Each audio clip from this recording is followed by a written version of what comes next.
17th, 2026 at 4 p.m. I call this regular meeting of the Cape Cod Regional Government Assembly of Delegates to order. Clerk Fletcher, can you please read the opening statements? I can.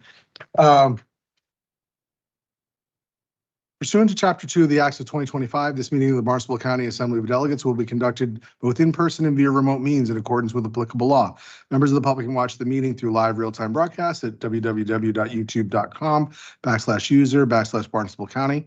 A public participation guide and meeting documents are available in advance at www.capecod.gov. The County of Barnstable does not discriminate in the administration of its programs or activities on the basis of race, color, religion, national origin, disability, age, sex, sexual orientation, gender identity, or other category protected by state and federal anti-discrimination laws and regulations. Reasonable accommodations for people with disabilities are available upon request. For more information or to file a complaint, please contact Justina Marchak, Barnstable County ADA Non-Discrimination Coordinator at jmarczak@capecod.gov. Call 508-375-6646 or visit www.capecod.gov. Members of the public may also attend the meeting remotely. And that is also available on the website as well, Madam Speaker. Okay, thank you. Next on the business calendar is opening ceremonies. Before we do our normal moment of silence, I'd like to point out that Barnstable Town Council Felicia Penn, who had been quite a remarkable worker both for the county and both for Barnstable Town Council on a variety of committees, passed away. And I don't have any information other than that, but Owen, you have it, right? Yes, she did pass away after a long illness, although she continued to serve throughout her illness.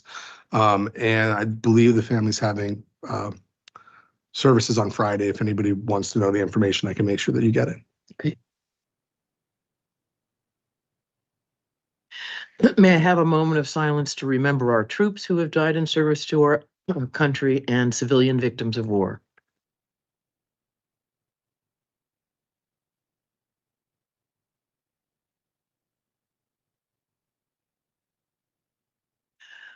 Please stand for the Pledge of Allegiance.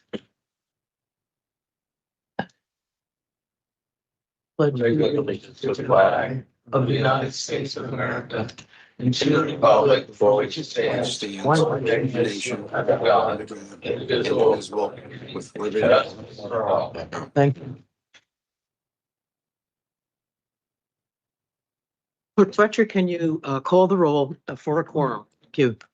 Yes, Madam Speaker. Delegate Frederickson. Here. Deputy Speaker Friesel. Here. Delegate Fuller. Here. Delegate Gallagher. Here. Delegate Gessen. Here. Delegate Green. Here. Delegate Harder. Here. Delegate Killian. Here. Delegate King. Here. Delegate McKelvey. Here. Delegate O'Malley. Here. Dean Oman. Here. Delegate Sampson. Here. Delegate Ty. Here. Speaker Warner. Here. Madam Speaker, that's everyone. Yep, great.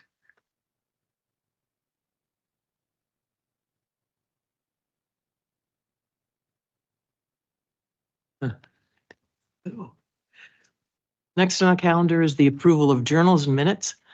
The clerks have distributed a draft of the journals and minutes for the assembly meetings of June 3rd, 2026 to the members prior to this meeting. Are there any corrections?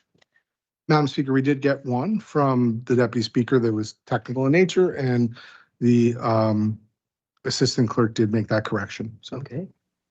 Any others? No, there being no further corrections from delegates or the clerks, unless there are objections, the journal and minutes are approved as submitted. Next on the business calendar is Committee of the Whole. If there is no objection, the Assembly will enter into the Committee of the Whole to consider communications in items 8 and 9 informally. Any objections? No? Okay. Since there are no objections, the Assembly has entered the Committee of the Whole. Next on the calendar is communications from members of the public and officials. Is there any public comment first? Is there anyone from public who wishes to speak to anything either on this calendar or in general? do see one person online that I don't quite recognize, and Mr. Miller, but unless they want to raise their hand, I don't have any indication that they want to speak. Who's the- There's the say Michael Miller, but okay. no hand raised. The hand raise would be at the top where it says, where there's a hand icon. So, I got all it, right. yeah, okay.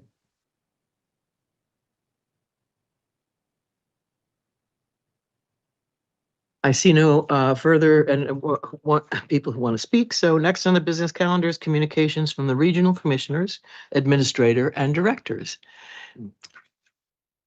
First, under communications is regional open space update from Cape Cod Commission Executive Director Christy Senatori.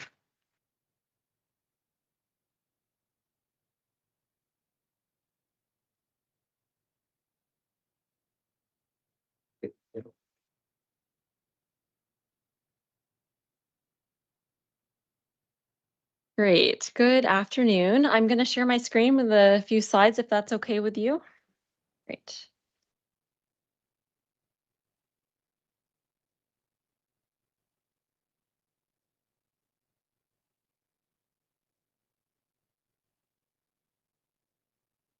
Hopefully everybody can see that.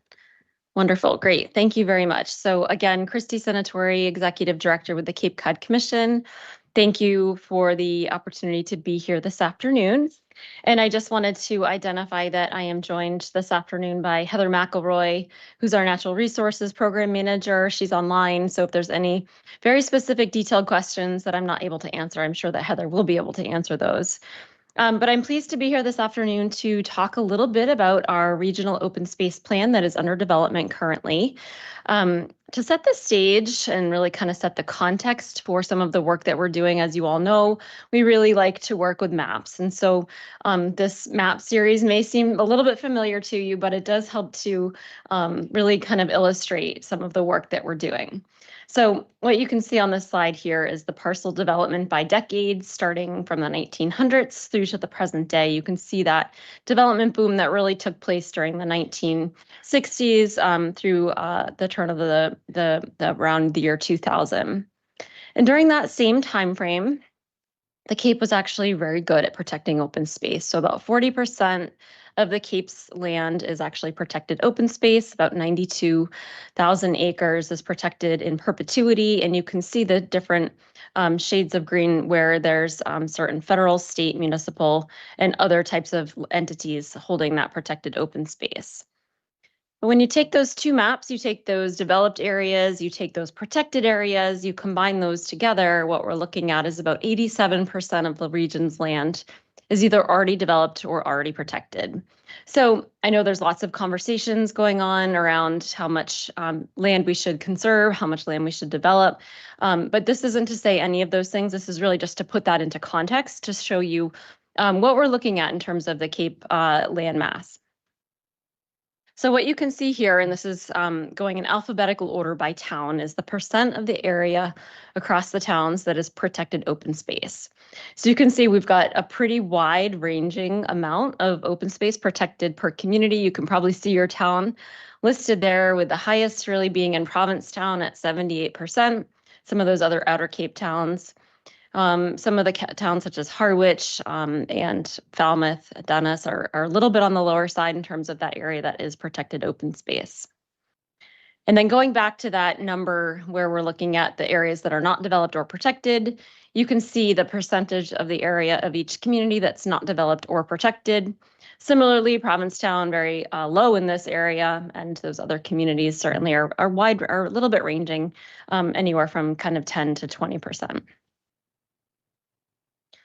So as you all know, last year we completed an update to the regional policy plan, and it contained a number of goals and objectives. And certainly there's an open space goal where we want to conserve, preserve, and enhance a network of open space contributing to our natural and community resources and systems. And within the regional policy plan, as you also know, there's a series of recommendations, and one of those is to develop a regional open space plan. And so here we are. So what we're really trying to do now is kick off this process. So at the moment, we're in the very early stages of the development of this plan, but it seemed to be a good time to come and update the Assembly on some of our work. And I certainly think that we would be happy to come back throughout regular intervals to provide updates as we proceed through the planning process. So we've identified at the outset a number of regional priorities as we look to develop this plan, and that's really recognizing that we have a number of sensitive habitats across the region that need to continue to be protected. We really need to make sure that we're addressing potential public water supply areas as water supply becomes such a critical element of our environment here in the region. We certainly need to make sure that this is something that we are maintaining. And then looking at coastal floodplains, of course, we're a region surrounded by water. We need to make sure that the floodplains within our region are also prioritized when we're looking at future planning and future development growth patterns. So here you can see a draft framework for the planning work that we'll be doing. This isn't meant to be linear. It's certainly, we're in certain phases of it and those are ongoing. The data collection and analysis phase is something that will be ongoing. We've developed open space profiles where we'll be conducting an economic analysis to really understand the value of open space across the region. Of course, more mapping and analyzing some of those undeveloped, unprotected lands, and where can we potentially prioritize those lands.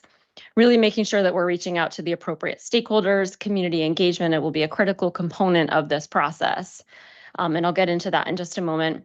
And then, of course, developing the plan. And I'm sure there'll be a number of resources for implementation of the plan. We've already heard from several of the communities about some ideas that they have for things that would be useful for the planning process to develop. And of course, the plan will align with state initiatives, including the biodiversity conservation goals for the Commonwealth, as well as the Farmland Action Plan to the extent that they are applicable. So I mentioned the open space profiles, and here you can see a draft. We've developed one for each of the communities, and we're currently vetting these with town staff and others to make sure that all the data and information on all of them is accurate and updated. But it contains a number of elements that will be useful as we look at regional open space planning going forward. There is also one for Barnstable County in its entirety. And then, of course, there's been a lot of local planning that's been done on open space. And so we want to make sure that that's recognized and incorporated into the regional plan. And there are a number of current open space and recreational plans, including the towns of Barnstable, Brewster, Provincetown, Dennis, Falmouth, Harwich, Orleans, and Yarmouth. There are several in progress and just a couple of that have expired. It's helpful when towns do have these state-approved OSRPs, so that additional funding resources can be brought into those communities to support open space acquisition and planning. Now, to get back to the stakeholder engagement piece, that component of the planning process that will be critical moving forward, we've begun this process so far with meetings with the towns, really making sure that we reach out to the 15 communities right at the outset to make sure that the information we have is accurate. So you can see we've met with 12 out of the 15 towns so far, just a couple left to schedule. Really trying to identify what the priorities and challenges are that many of our communities have been facing, and what work has been done to date already.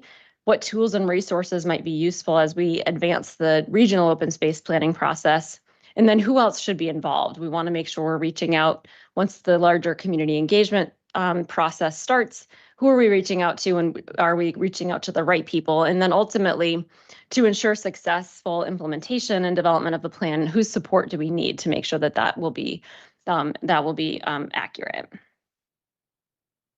So far, some of the themes that we've been hearing from many of our communities, their priorities really are around water supply protection. So certainly not surprising, that's something that we prioritized as well as part of this planning process. Making sure we recognize those buffers to water bodies are critical as we look at open space protection, connectivity with trails and habitat, enhancing access to open space, and protecting town character. We've identified, or some of the towns have identified, challenges in stewardship and maintenance of existing property and properties that may be acquired moving forward. Limited staff resources. We know many of our municipal staffs are stretched thin as it is, and staff at the local land trusts and other organizations. Public education is still needed. And then, of course, balancing competing interests. And we've talked about that over and over again as we look at development moving forward into the future. And then, like I mentioned earlier, we've also heard from some of our communities about the different tools and resources that would be helpful as we develop this plan, an interactive map of open space. Seems like one that certainly should accompany this plan, and we'll be working on that. And then some of the open space acquisition parameters that might be useful from a regional perspective, maybe applied locally. And then exploration around a regional land bank and some model regulations that may be useful for our communities. And then the last slide I'll leave you with is our Data Cape Cod site. Many of you are familiar with this website that we have a lot of data and information on. We now also have open space information on it. So if you want to go in, you can play with the different toggles. It'll show you levels of protection amongst the different communities, what's permanently protected, what's remaining. And so you can play around with this yourselves. That's datacapecod.com. And we'll be updating this as we do get more data and information as we proceed through the process. So as I mentioned, we're really at the very early stages of the planning, but I wanted to come and update you now. I appreciate the invitation, and certainly we're happy to come and update you as the process proceeds as well. And that is all I have. So thank you very much. Thank you. Are there any delegates who have some questions for Director Santori? Oh, there, yes. Delegate Green. Thank you, Madam Speaker, and thank you, Director Santori, for being here. And I really appreciate the fact that you're updating us and the commissioners at this point in time, and have made the offer to come back and update us during the process, which I'm sure will be thorough, as you usually always do with these issues. I had a couple of questions. I have been looking on the website, your website, for open space meetings or any work that you've been doing since you came to the assembly and said you were going to start working on that, which was quite some time ago. I haven't found anything, so I think perhaps it's just my search, but I've been searching in Google, so maybe I need ChatGPT or something. I don't know. But if there is if you do have meetings, if it is on your agenda, it would be helpful for us to know that. If Heather can let us know or something like that, let go and know so we can all know. And also, I wanted to ask you, I think the assembly needs to approve the open space plan once it's completed, but I'm not 100% sure on that. If you could clarify that. And also, you talked about grants for open space with the state. I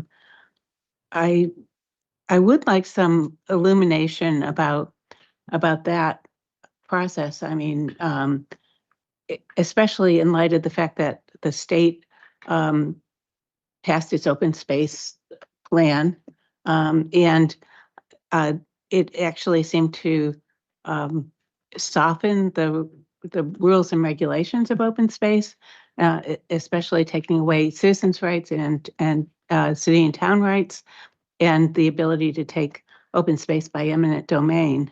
So, I mean, how these things align, and I hope that, obviously this is a special place and we want to keep it special.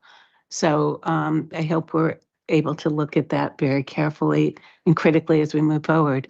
But can you hold on that? Can you respond to what I've asked? Thank you. I mean, one thing, the assembly approval on your website and as this What I develops, think would be helpful is if for this particular meeting, if you wouldn't mind, if you could just pick out the top two you would like the executive director answer. I think that would be helpful. I think the others all deserve some acknowledgement and stuff. And as we go forward and they bring more information as they're moving through this process, we will get there. I agree. The grants for the open space and aligning it with the ability to take by eminent domain. I think that as you move through the process, I hope you'll elucidate the assembly about that. But does it need assembly approval, and where on the website is the information at this point? And because you've met with towns, or that you will inform Owen where on the website it will be in the future. Okay, I'm happy to respond to the chair. I think I got all of your questions. So certainly we are updating the website as we proceed through the planning process. As I mentioned at the beginning, the meetings we're having now are those really kind of fact-finding meetings with the town staff to make sure that we are asking the right questions, we're including the right people. We'll be meeting with land trusts and other organizations, and then the broader stakeholder engagement process and all of that. Stakeholder engagement process, those public meetings and others will be available on our website. Materials as we generate them, the open space profiles as we finalize those and as we get feedback from the towns will also be available on our website. So happy to share that and updates as we make them. So certainly this is a recommendation that came out of the regional policy plan, which as you know was approved by the Assembly of Delegates. So we are taking that recommendation and really making sure that we can move forward with this regional open space plan. And while we will be certainly reviewing for consistency the state's planning work, we want to make sure that this is also a plan that takes into consideration all of the local impacts that we have here and can really be a Cape Cod specific plan. So while it makes sense, of course, to coordinate with the Commonwealth and coordinate with the other planning work that's going on, we want to make sure that this is also a plan that recognizes that the Cape is unique. And so we want to make sure that this is a plan that's specific to Barnstable County. And does the Assembly approve it? This is not a plan that would be a county ordinance, but certainly we're happy to come back through the Assembly and provide those updates. But that recommendation was approved by the Assembly to move forward with this process. Thank you. Okay, Delegate O'Malley and then Delegate Thank you. Barzell. Thank you for the presentation. Very helpful. It seems to me that in this area, the preservation of what remains and or redevelopment, undevelopment of it, one of the stickier questions has to be the value of potential acquisitions. I mean, I've seen it in my town. Small parcels come up and they come up with kind of big stickers. And I'm wondering if the commission's in any position to give, comparative values to be able to help. This is particularly for land trusts, conservation trusts, and that sort of thing. There's a price asked. Given the fact that we're not looking at development, it seems to me it's got to be very difficult to say, well, what's it worth? And the only way I can imagine that we can have an approach that has got enough oomph behind it, enough real data behind it that I think the commission can provide, that when these plans come before town meeting with a certain price tag, the proponents, the conservation trust or whoever, has enough ammunition to say, well, here's what happened here, here's what happened here. I mean, I'm sure that's all available somewhere, but it strikes me as, knowing how it works on small boards and that kind of thing, if that information is available, it strikes me as it would be useful for the commission to get engaged with those considerations. Is that happening? I guess is the question. Through the speaker, I'm happy to respond to this question as well. It's a great point. And we do look at these values as we review regulatory projects. When there's an open space mitigation requirement, there's a certain value. So certainly that is something that's ongoing. But I think what you're getting at here is something that we've included as part of this planning process, is that economic analysis of the value of open space. And so that's something that we're excited to get going on. We're developing a scope of work right now, and we're really trying to get at those critical questions that we need to ask, that we need to understand what we're valuing and where the trade-offs are for how certain communities value open space versus what they might value more, differently in some communities. So those are all really great points. And I think that we will be able to share more information on that as we kind of proceed throughout this process. And that economic analysis is something that we're hoping to kind of get going within the next several months so that we can really help that, take that information and have that kind of feed the plan itself. Thank you. It's kind of what I expected you to say, and I'm glad to hear it. Thank you. Thank you, Madam Speaker. So, first question is, how do you envision at the end of the day, when this plan is completed, how it's going to be used? Do you have some initial thoughts about that? So through the speaker, we anticipate the plan will be more of an interactive plan that communities can use as they're looking forward to what, how they want to plan in the future for development, growth and development patterns. The interactive mapping piece of this that I think we'll be developing over the course of the next 6 to 12 months or so, really, I think will be helpful in understanding where some of those locations might be that would be critical to protect across the region. So I do think that this is going to be useful not only for our municipalities, our land trusts, but also the broader community. I think there'll be a variety of ways that they can interact with this data and information. I think one of the critical pieces that we're trying to understand right now from our towns is what would be useful. What are they looking for? What would be some of those kind of elements contained within the plan that would help them not only make the case like you mentioned at town meeting, but to really get their communities to understand the value or why it's important to either protect or not protect certain parcels of land. So I'm hearing you right. It really will rely upon its success on town by town buy-in to what's provided in the plan. So it's information for them to help them, but it's the towns have to buy into this and use the information. It's not something which the region's going to have any say about whether they use it or not. Is that right? I think in a lot of cases, these decisions are still local, but we'll have a regional look on the whole picture of Barnstable County, and there can be some recommendations in there that are regional in nature. So while many of the recommendations and the decision points moving forward will still be local, there can be a series of recommendations that could be at the regional scale that might make sense for some communities to looking at open space more broadly. If I can follow up on that one last point, regional, and one of the ideas was already on the list of things is the regional land bank. Can you give us a little more idea of what that might be from what you've heard?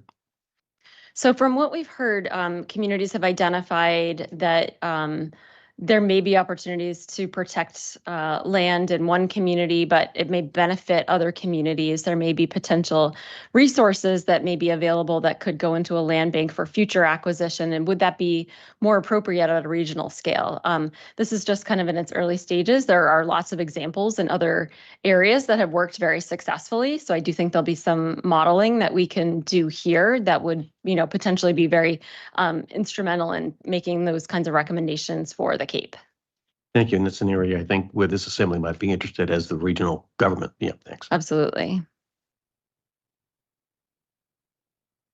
Yes, Delegate Frederickson.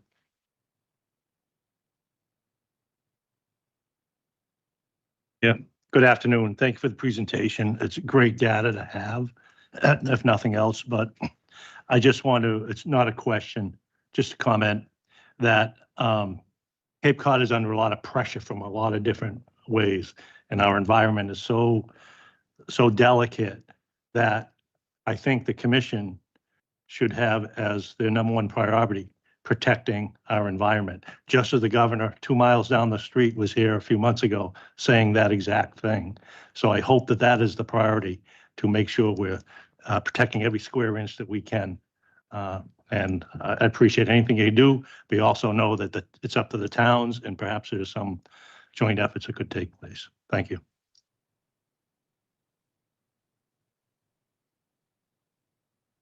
Any other delegates who would like to ask some questions on this? Seeing none.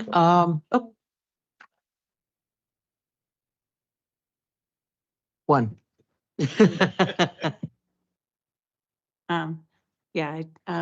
So I think one of the things that is so important to me in developing this plan is that you're setting down a framework that is updated to 2026. If projects come to the Cape Cod Commission, these are the rules that you will adopt basically in evaluating this. Am I correct in assuming that? So if I understand your question, so the regional policy plan still is the guiding document for projects that would come before the Cape Cod Commission to be reviewed. We have a goal and objectives with regard to open space. Certainly any topic-specific plans that we develop, we would take that information and use that as part of the review process. But all of that is stemming from the regional policy plan, which, as you know, is that kind of overarching guidance document that is reviewed as a county ordinance that really sets forth those goals and objectives for projects that are reviewed. But this is the nuts and bolts of it, right? I Or mean- do I have that wrong? Well, certainly there's technical work that will go into this, but the regional policy plan would still be the guiding document for until this plan is developed, certainly. Thank you. Okay, seeing no further questions from delegates, thank you very much for a very enlightening presentation, and we look forward to hearing more as it progresses. Thank you very much. Happy to see you all. Thank you, Heather. Next, Regional Administrator Michael Dutton is here on behalf of the executive branch to give a report on the most recent Board of Regional Commissioners meeting.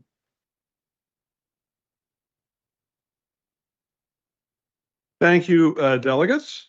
And the most recent meeting of the Barnstable County Board of Regional Commissioners, it was a lengthy meeting, very lengthy meeting, too lengthy a meeting.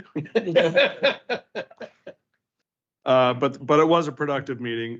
There was a discussion, let me get on the right page here. There was a discussion of, or a proposal from Brian Baumgartel, who's the director of our wastewater division, to hold Clean Water Week, Cape Cod Clean Water Week in September. And the commissioners agreed and supported that planning effort. The commissioners heard from a Hyannis PFAS community group, Chris Bowicki, Betsy Young, Rachel Youngling, and Linda Bollinger, and Tom Cambereri, who are part of a steering team for the Hyannis PFAS group. They heard results from that group's efforts to both generate data concerning PFAS as it pertains to the Hyannis area, and also recommendations which the commissioners took under advisement. They heard from Joe Pacheco, the director of our Human Services Department, on local regional housing incentives and the governor's current program, which expires, I believe, the end of June or the end of July. It's coming up. There were a couple of finance requests, very basic routine finance requests. The first one, providing and authorizing the assessment of the towns within the county for a total of $3,997,746. That is what's commonly referred to as the town assessments that funds much of the county's work, some of the county's work. And then also an assessment, they approved an assessment of $4,286,140 as the Environmental Protection Fund tax that, as you know, funds the Cape Cod Commission. Let's see. They also approved some fairly routine items, adopted Section 9A of Chapter 200A, which provides a mechanism for essentially uncashed checks. They provided approval of supported a proposal to transfer budget funds to the tune of $81,500 for two purposes. One was to fund IT salaries for $1,500 due to the unexpected retirement of one of the employees, and also support laboratory supplies line item to the tune of $80,000. And I think as this body knows, laboratory supplies have gone through the roof. So that is to support that. None of these require additional funding. They're not supplemental appropriations. They're merely transfers. They also authorized a letter to state legislators urging support for Senator Fernandez's proposal for a commission to look at local aid formulas. which is something that staff and I have been working on over the last couple of weeks. And we got fairly good positive buy-in there. We also, they also had a discussion and a vote on draft proposed ordinance to create an emergency management department. So that would be pulling the emergency management division out of the Department of Health and Environment and making it a standalone department, which I believe has been discussed quite a bit over the years, but we're proposing to pull the trigger on that one and move forward with that. Obviously, that'll be in front of the Assembly, and we'll talk much more about that. We heard master planning update, which you'll hear a little bit about in a moment, and the rest, the consent agenda was a lot of contract extensions, some dredging contracts, approval of dredging contracts in Harwich, and other fairly standard items. So that is what happened at their last meeting, but happy to answer questions about that before we dig into the fun stuff. Yes, does any delegate, now just direct it to the commissioners meeting, because we will go into the more specifics of the presentation that's going to be done after that on the assets and infrastructure. Anybody have any? Yeah, good. Oh, yes, go ahead. Thank you, Mr. Dutton. Just on the 81,000 transfer, it's a transfer. So where's the money coming from to put into those two items? I should have known that question would be asked. I'm not positive based on what I'm looking at, but I can find out, certainly.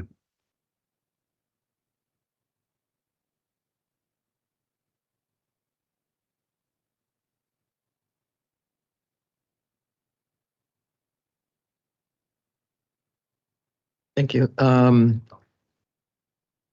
next thing on the agenda. Oh, I'm sorry. Oh, I didn't see your hand. No worries. Commissioner Dutton, thank you for coming. If you wouldn't mind speaking a little bit to the proposed ordinance, I'm sure we'll hear more about it. But about the commissioner discussion at their meeting about creating this new emergency management department, how it came about. Is there any specific incident regarding the previous storms that we experienced that really catalyzed bringing this to reality now? What's the background with it from that perspective, aside from obviously it being sound policy? And what was the motivation of the commissioners this time around to see this move forward now? Good questions. I think we did obviously we had an emergency event this winter, towards the end of the winter, the blizzard, and that was a good opportunity for, I think, everybody to see how the existing plan really worked or didn't work. And I think based on that, there was some discussion internally about moving forward and asking the commissioners to sort of trigger this particular move. My understanding, against my understanding, I wasn't around long ago, but I gather that this has been something that's been a matter of discussion over the years. And from a personal perspective, I think it does make sense. It reflects essentially the structure that is largely on the town side, also the structure that's on the state and federal side. So as I read somewhere, you wouldn't ask your, well, now I'm going to screw it all up, so I'm not going to mention it. But it was a really good phrase, whatever it was. Something to do with, you wouldn't ask your health agent to be your emergency, but that wasn't it. Anyway, but I do think it better reflects the structures that different layers of government have. So it's a little easier to relate to those layers of government from the county perspective. I also think that it sort of rises, it takes the department and takes the division, makes it a department, and raises the level of of importance that it should have in Barnstable County. We've been, obviously, we say it all the time, we've been very lucky. Our last, significant hurricane was Hurricane Bob, and that wasn't a particularly significant hurricane. There have been hurricanes historically that have done, severe damage to the Cape, and another one will come. So taking the division, making it a department allows it to really have more of a relationship and a deeper relationship with state, with MEMA, also with federal government at the FEMA level.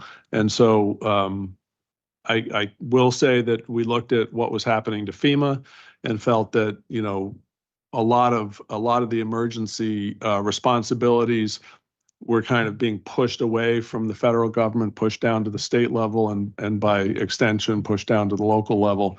While we don't serve as the official, while every town in Massachusetts statutorily is the one that provides emergency management, we are unique in Massachusetts, and we provide an emergency management department that is largely responsible for coordinating emergency response and planning. So we offer those services to the towns. And I think the thought was that elevating it to a department level really gave it more visibility, and not only within the county, not only among the towns, but also with the state and federal governments. I got off right before coming up here. I got off a call with the state MEMA folks, and they were very, very pleased that we were elevating or proposing to elevate this to a department level. And ironically, even though the rest of the state isn't carved up into convenient geographical, identifiable geographic areas, they actually have used Barnstable County as sort of a model for other areas in the state that do try to get together and do things sort of cooperatively. So long answer to your simple question, but that's essentially it. Thank you, Mr. Dutton. I like the idea. I think it makes sense to take it out of the health department. Historically, Sean O'Brien, who ran that department, was extremely engaged in the process, but Sean's not here. I have to wonder, however, whether we're looking at kind of mission creep. It's a good one if it is, but what does it bring? What do you anticipate in terms of personnel and staffing for a new department? No, good question. So right now, we're not anticipating any additional staffing. We've got essentially 3 positions that deal with emergency management. We would, at least for the foreseeable future, stick with that. And again, our role is largely coordination.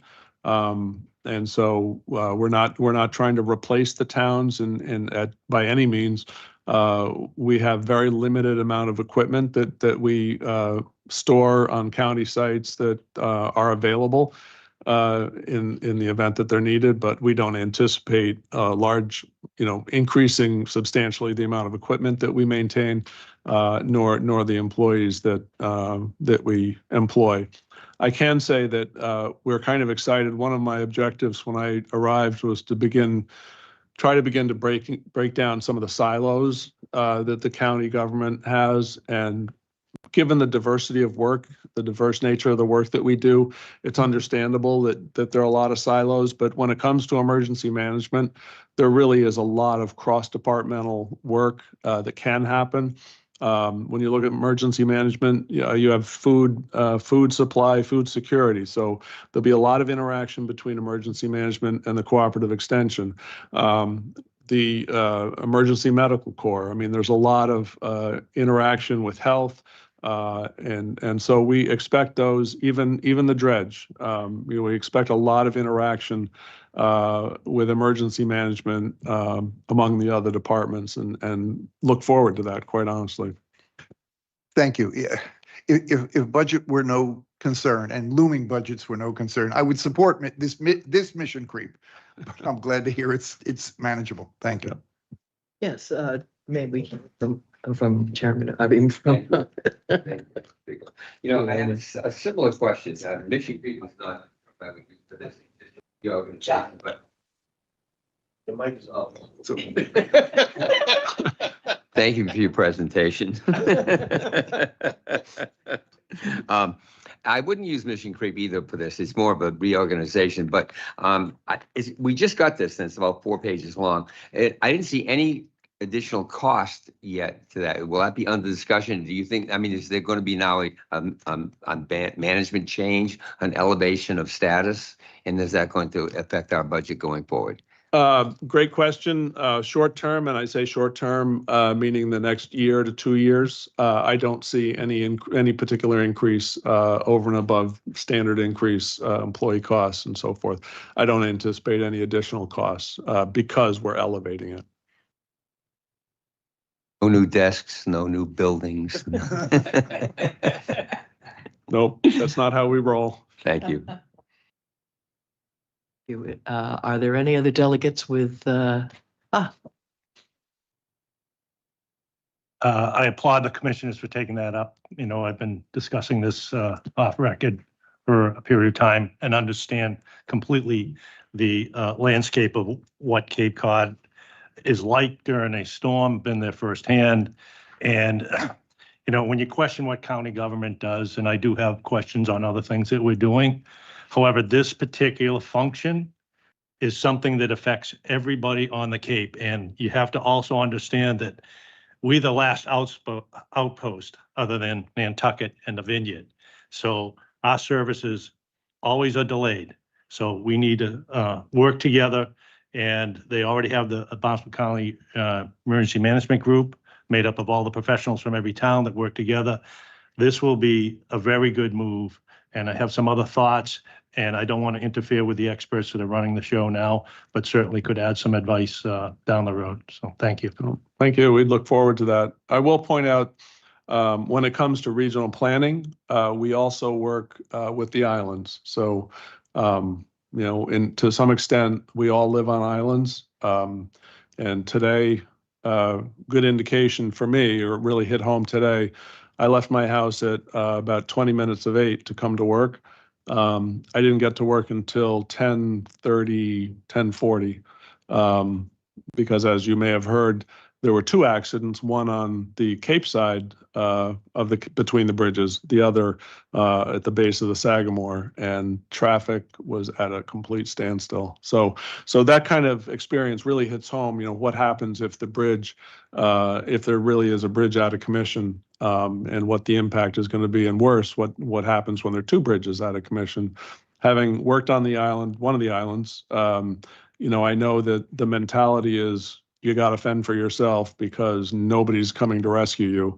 And I think we need, you know, we have a little bit of that here because, you know, MEMA isn't going to get here. They're not going to be bringing, you know, a parade of equipment and trucks and loaders and so forth. So we have to plan well enough so that we can fend to some extent on our own. So that's kind of the mindset that we bring to it.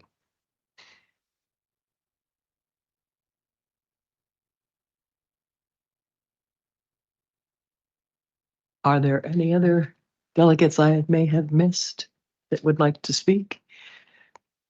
Okay, if not, then we're going to move on to, let's see, Administrator Dutton and the Assets and Infrastructure Manager Paul Rizua to get a brief update on the facilities master planning that's been going on. Well, thank you, Speaker. We're not going to present all 1,500 pages of the report unless you want me to. But we will. Let me give you just a little bit of an introduction, then I'll certainly ask Paul to run through a few of the more pertinent slides. As the Assembly knows, the facilities master plan and the facilities assessment work began roughly, I think very roughly when I came on board. The county had issued an RFP and selected Gensler, which was an exceptional planning company. We worked with them quite extensively over the next year and a half to develop so that we could inform them of what our buildings are like. They came down, did very extensive research on every single one of our buildings, both in terms of its condition, in terms of its space, how our space needs fit into those buildings, and so forth. So, very intense work plan and work product came out of that. I think as you well know, and I've mentioned it a number of times, we know our deferred capital hovers somewhere between 71 to 78, $79 million. That's for all of our buildings. And that includes the court buildings and this building as well. So I think it's fair to say that for decades, there was pretty spotty attention paid to our buildings and our assets. Certainly, I don't believe it was any kind of very planned approach to how we did any of our capital needs. It was sort of, when it breaks, you replace it, which is a whole different story and for another day, but quite concerning. So out of all of this planning, the Gensler Company came up with 5 sort of general concept ideas, and I stress that it's concept ideas. We have a long way to go before we buy into any parts of this study, and when I say buy in, actually have a capital plan to present to the Assembly. We have a long way to go before that. But they just presented sort of 5 sort of general capital plans, capital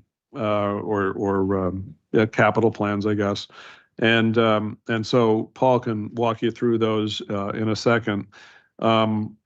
The work, we're beginning to piece together the amount of work that we will have to do, and sort of breaking it down into chunks moving forward based on a finalized report. And that work will depend and have to work quite extensively on a number of sort of extraneous things. One being our relationship with state government, with the trial court system. We've talked a lot about the lease agreement that we have that was executed back in the 80s, I believe. It was back in the late 80s, which essentially has not changed since then. And we clearly need to revisit that in some significant way. We have capital planning work to do. We do a fairly standard job now, giving you sort of 5 or 10 year lookout when it comes to capital planning. We have strategic planning to do.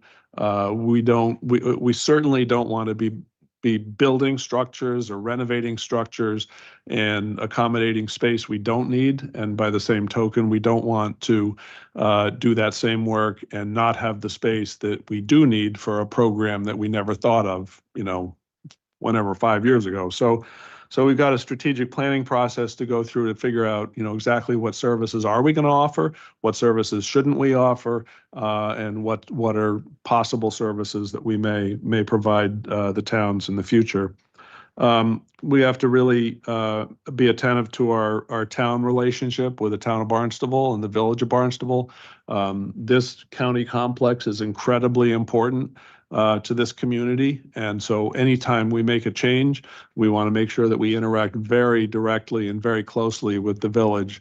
Good example is Superior Court. We've had any number of sessions with the Barnstable Village Association to make sure they know exactly what's going to happen with that building.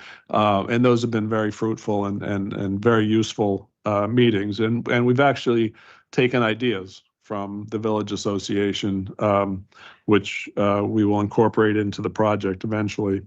And then lastly, we're about to embark, possibly on a charter commission. And I don't know that we want to commit to spending lots of money until we know whether we're going to exist, number one. But we certainly don't want to commit to enormous projects until we know exactly what the people of Barnstable County feel about the county and how the county is going to fit into the future. So there are a number of a number of things that we have to be attentive to as we sort of start to go through this process. But as I mentioned, this is going to be a multi-year process.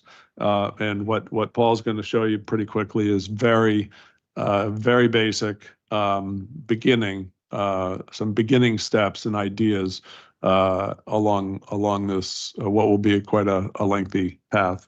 So with that, I would ask to turn it over to Paul, and he can just sort of quickly go through some of the slides that he has.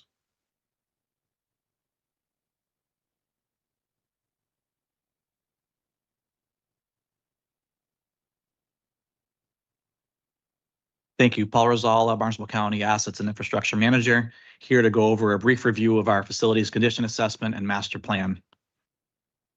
So just for those that aren't familiar, Barnstable County's portfolio spreads across Cape Cod, different properties owned, different leases, different buildings. We have multiple departments within the county complex itself, scattered through a multitude of buildings. We have a headcount summary for each one, and we have approximate square footage where each group is located in. This is all, upfront data collection for supporting the master plan. Just going over a couple other of our groups, Mass Tech on Joint Base Cape Cod, the Cooperative Extension has a building on the farm and a lease. We have the Municipal Fire Training Group, Children's Cove. So large number of properties to get our arms around. So with there, we talked about, we need to look at a master plan and facility condition assessment. So essentially looking at a plan that supports all of our departments, both current and future needs. We went through the process. We reached out to all project stakeholders to get a background, visioning session, facilities condition assessment, looking at the buildings and infrastructure itself in detail. Getting a team of engineers to look at our properties and identify deficiencies, and then provide some critical cost estimates for the work needed. And then from there, how do we get in, how do we take all that data collection and come up with scenarios where we could exist in the future, whether it's building new, whether it's renovating, even looking at leasing property. We tried to look at every major scenario, essentially get all the pieces of the chess game together so we can move them down the road. So just a quick overview of the facility condition assessment. As I mentioned, we had a team of engineers come in, architectural, structural, mechanical, electrical, plumbing, fire protection, alarm, building envelope, roofing, civil, essentially looking at our properties in detail, identifying any code issues, any immediate concerns, long-term concerns, and essentially put all that data together in one place with the cost so we can have an idea of where we need to go. The other thing I'll mention with the facility condition plan, we did a LiDAR scan of every building. So we essentially had someone walk through with this pretty high-tech scanner. It's like a backpack camera device, and it created essentially architectural Revit AutoCAD drawings for everything, which Don and myself, our facilities director, we use those, as soon as we got them, we use them. If we have a sub-consultant or a design, we'll pull up that drawing, and it helps you dramatically to figure out a pipe concern or whatever else would present itself. So with the facilities condition assessment, we essentially looked at every building. This is a very high level summary. We gave each building condition a rating. As you can see, most of our buildings are in the fair condition. We identified the major projects that were needed. And we started to look into, okay, how do we prioritize them, and let's get a plan to move forward. So from there, we took these projects and put a high urgency, medium urgency, and low urgency over the long term. So that's all included in the report. There's backup to everything. There's the engineers, studies, and reviews. So it's a great document for us to have. And the big question mark, one of the most difficult parts on this plan was the cost associated with it, where between Michael, Don, and myself and others involved, it's very difficult to come up with engineered costs. So they came up with a substantial number of projects and deferred maintenance. So we're looking at, from the last time we rolled out the master plan, we were talking about being in the $71, $72 million deferred maintenance range. When they updated this again for the final version, we saw the numbers jump up to 78.6 million. The construction industry is extremely volatile. We have, gas and diesel prices changing, tariffs, and just the island effect where a lot of contractors don't want to come over the bridge to deal with the work. And if you do, there's the bridge factor, it's additional travel time or putting their staff up in housing. So it gets very expensive quick here. So it's good to be aware of, what we're dealing with if we're going to renovate a building. And the other thing to note, the trial courts occupy 55% of our portfolio. So roughly 44 million of that deferred maintenance work could be directly attributed to the trial courts. Just at a quick glance, if you wanted to get in depth more, it could be even a higher value. So with the facilities condition assessment, we did a massive data collection onto the master plan. From there, working with Gensler, we looked at all of our different departments, what we have for an existing need, what we could see as a future need or future grant expansion. One thing with our county departments, they're great at getting grants, but if you were to get a grant tomorrow to, support 20 additional staff, where are you going to put them, and where, what do they need for equipment? So we tried to foresee a very conservative expansion. And then we also looked at the departments, how they serve the county. Are they a public facing group? Are they administrative, or are they a field based department? Do they need, trailers to support their operation, boats for, whatever it may be? The dredge has quite a bit of equipment. So summing up all the square footage, and then looking further into the group adjacencies. Are there services that could be cohabitated together, and maybe we could get efficiencies in the future? Maybe there could be shared staff and support. That's all summarized in the plan as well. And then from there, this is just a cut sheet of some of the in-depth exercises for master planning, looking at what each group needs, what they need for square footage, block and stack diagrams into a building, of looking at some code concerns, whether they need an elevator, stairs, or shared common space, just to nail down, okay, what footprint do they take? Where are we at? And unfortunately, we get into the many tens of thousands of square feet needed to support our group. So from that whole master plan data collection, we worked with Gensler to come up with some different scenarios that could be used interchangeably. As Michael mentioned, nothing is set in stone. These are just some examples that could be plug and chug and shift things around, just so we can all know the order of magnitude of what would be needed if we were to build new or were to renovate. So the focus was, team, co-location, a public interface, site placement that could optimize each department's operation, and then addressing code issues. So for example, this old jail building, we've talked about it many times, utilizing this building, but there's significant code concerns, accessibility, and it gets very difficult fast. You try to, fit a square peg into the round hole, and we definitely looked at that in the planning piece. So from here, I know I have a short amount of time. I want to go very high level, but just to talk about some of the examples we looked at. Overwhelming amount of data, just high level. So scenario one we looked at was old jail would be a county hub. We would renovate existing, put an addition onto the building, renovate the water quality lab. We would renovate the fire and dredge building with a new build. The farmhouse we have at the farm, existing, building with an addition. Children's Cove existing in addition, and Mass Tech, at the time would remain the same, but I know they're planning some expansion. So that it just shows the fluidness of the situation, where we might have to change an option here or there based on, say a grant becomes available. So essentially scenario one, old jail renovation with an addition to house our staff. Scenario two would be the existing building, jail would be demolished, and we essentially build a new building for everyone, including the lab. I'll mention Cape Cod Commission is essentially, standalone group. They have some plans in the future. We did look at their footprint space with that. Again, essentially the other off county departments would be the same as the first scenario, renovate in place as needed. The third scenario, essentially, it's very similar to the previous one.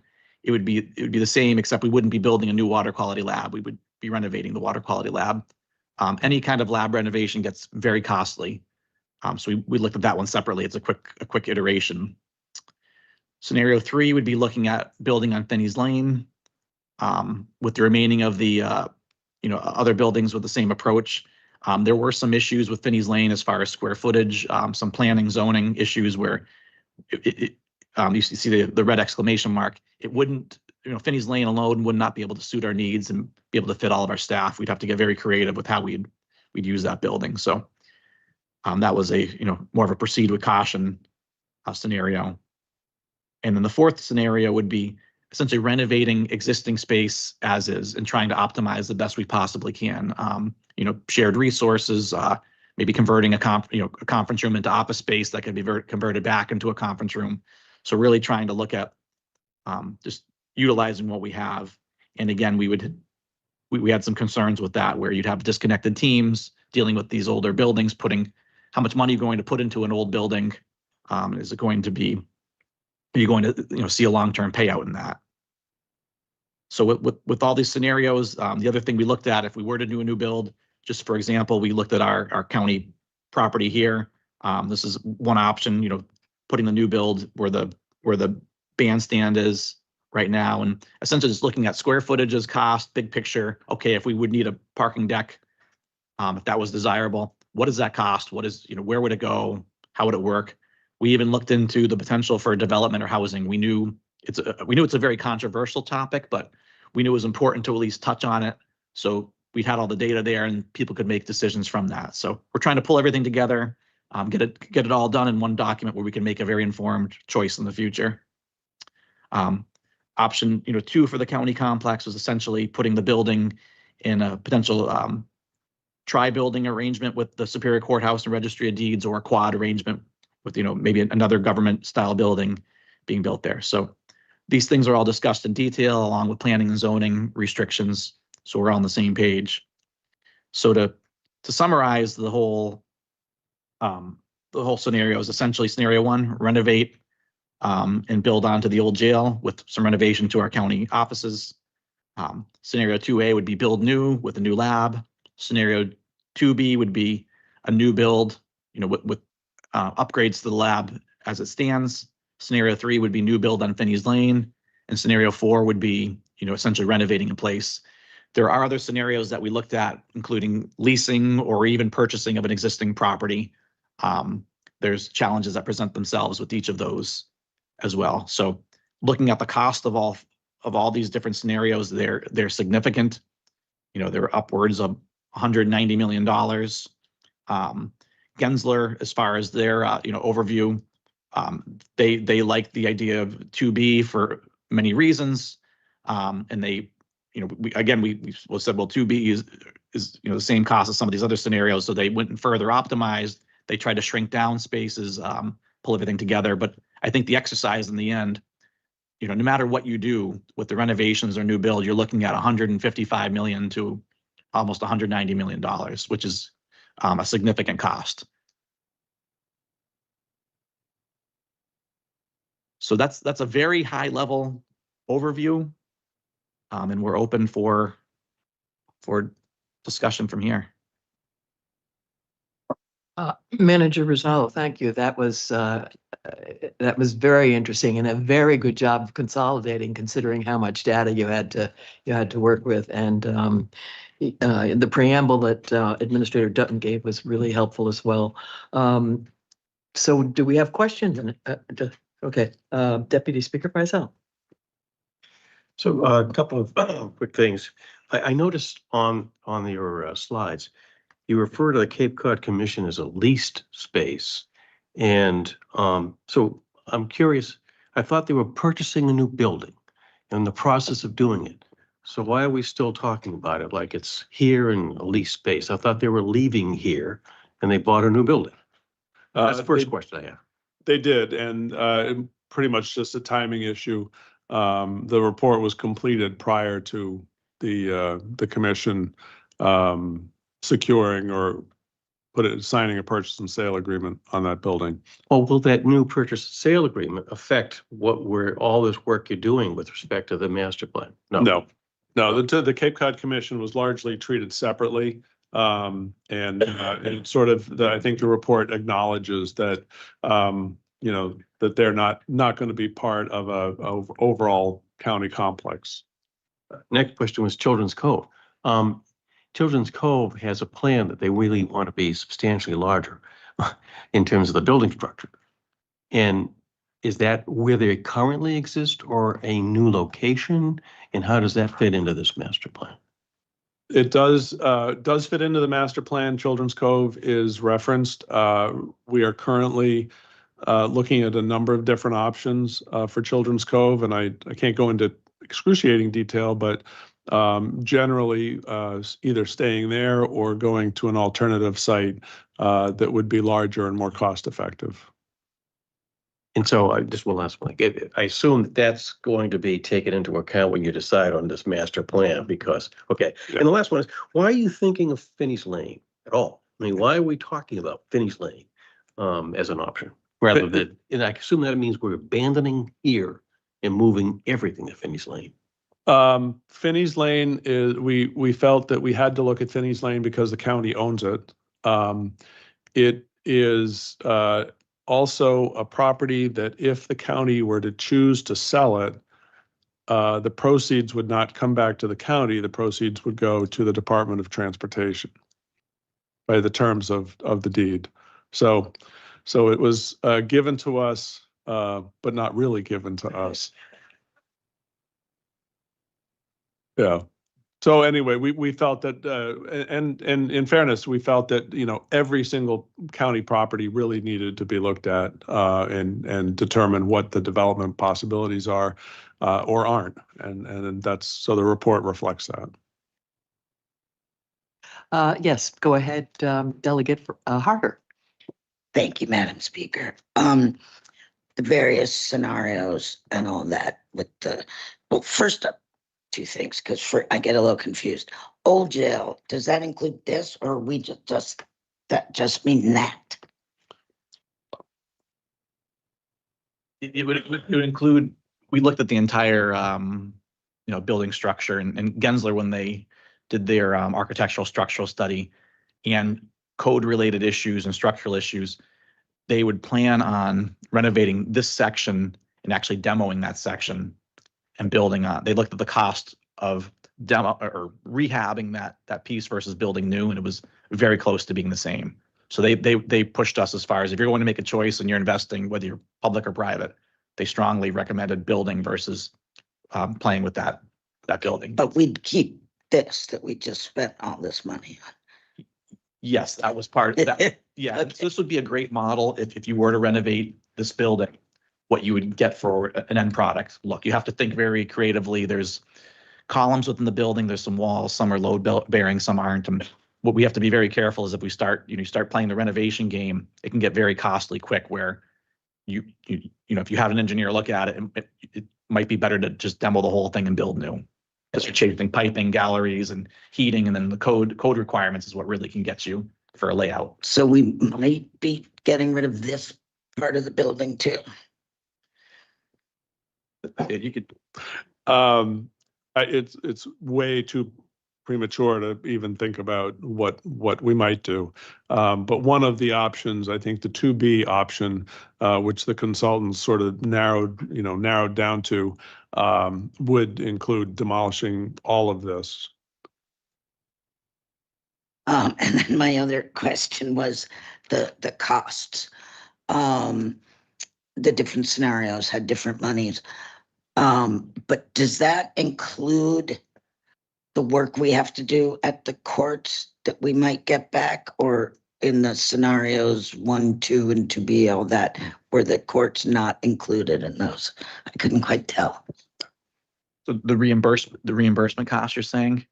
Yeah. That's Both the work yeah, we had to do for them and the cost. Yeah, so the reimbursement costs are not broken out on those numbers, but part of that work would be associated with the courts group, so there would be a reimbursement tied to that. But it would be different levels of reimbursement. So for example, Registry of Deeds is 50%, Superior Court is 75%. And I would only add to that, at the commissioners meeting, the commissioners had a fairly creative idea And that was, well, what if we actually build a new facility for the courts? And that would be 100% reimbursable. And then we could, spend county money to renovate one of the other buildings that they would move out of. So I thought that was a pretty creative idea. And so we'll investigate that one. We'll investigate all the ideas that we come up with, but we'll investigate that one.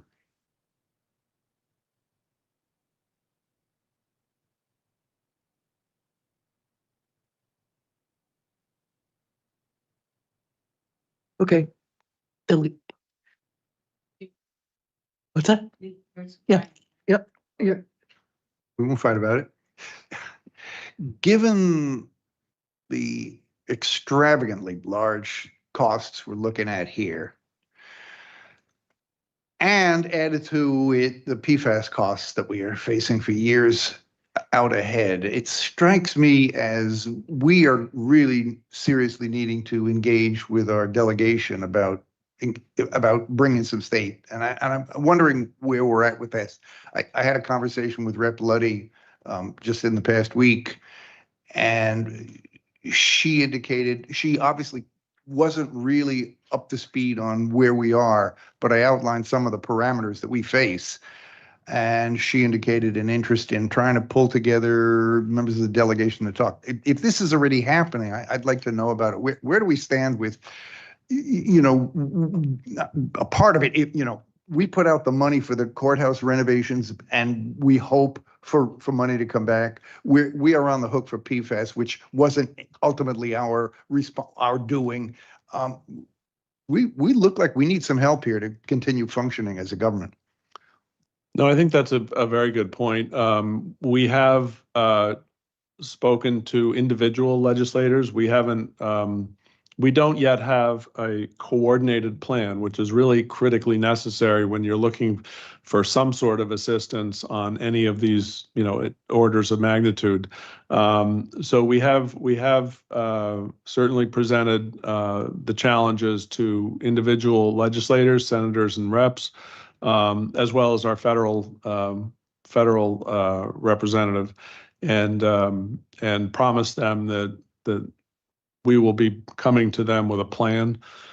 Well, I think one of the challenges when the Cape looks for special, some sort of special benefit out of the state coffers, our legislators rather represent a tiny percentage of the state.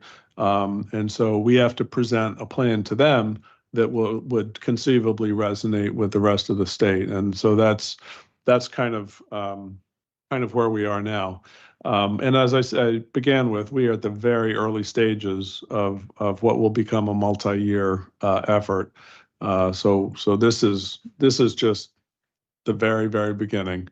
And in terms of overall financing, regardless of whether or not we can secure federal or state funding for any portion of this, I think my job and Carol's job and everybody's job is going to be to think very creatively about how we might phase in improvements, how we might come up with creative ways to finance whatever solutions we end up picking.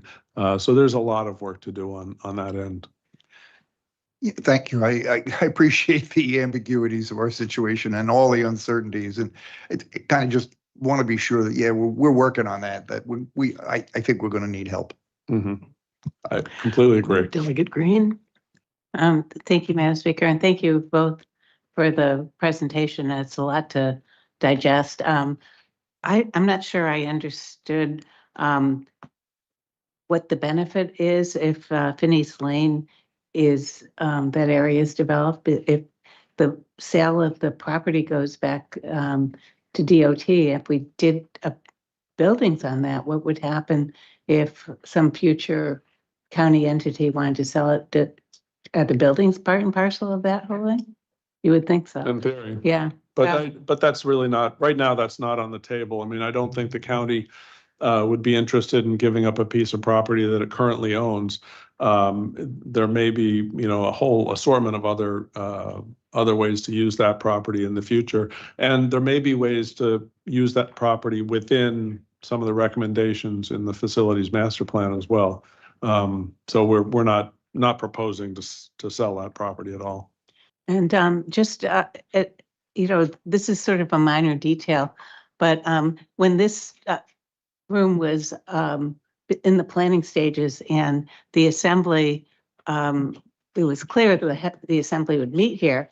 I don't recall at any point that we were consulted about the facility itself or what would be helpful for us. Now I'm, just as an example, I mean, I am all for technology that is useful and helpful, but these screens, I mean, I think it ended up costing $135,000. To me, I certainly wouldn't have recommended that. So I urge you to really meet, and I think you have, Mr. Dutton, met with each department and really figure out what their needs are and try to meet those needs. Because I think, there's money spent that's good, that's worthwhile, and then there isn't. So thank you very much. Omen, Clerk Fletcher would like to speak. No, I just wanted to let everybody know for your reference that when Gensler was here interviewing, I did have a chance to speak with them. Mr. Dutton or Miss Albert and Mr. Rosales set that up. So we had a very long conversation with Gensler about the needs. So I just wanted to clarify that since you brought it up. Thank you. Okay, now, Dean Omen. Thank you, Madam Speaker.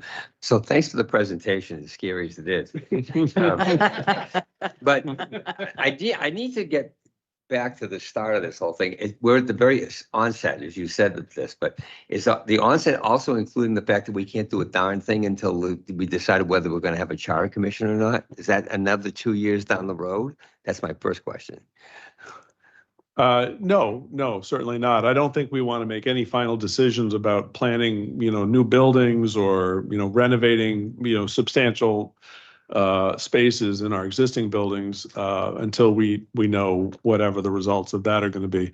But certainly we've got capital needs, as you saw in Paul's slide, immediate capital needs. We're addressing the first one imminently on the Superior Court, the exterior of Superior Court. The exterior, I think it's the exterior of First District, probate and deeds, hopefully will come soon behind that. So those are things that have to be done that won't wait certainly won't wait for charter review. It's the larger decisions about a new building or, very substantial renovation to this building, things like that, I think would have to wait. That's somewhat comforting. The second, I have a couple more. So the one thing we can attack right now is updating the leases from the 1980s with the court system with the state of Massachusetts. To me, a lot of this stuff doesn't matter at all. If we can't be guaranteed lease, why would we build buildings? Why would we even think about it? Spend Gensler money to get that done if we're not going to get paid. We don't know.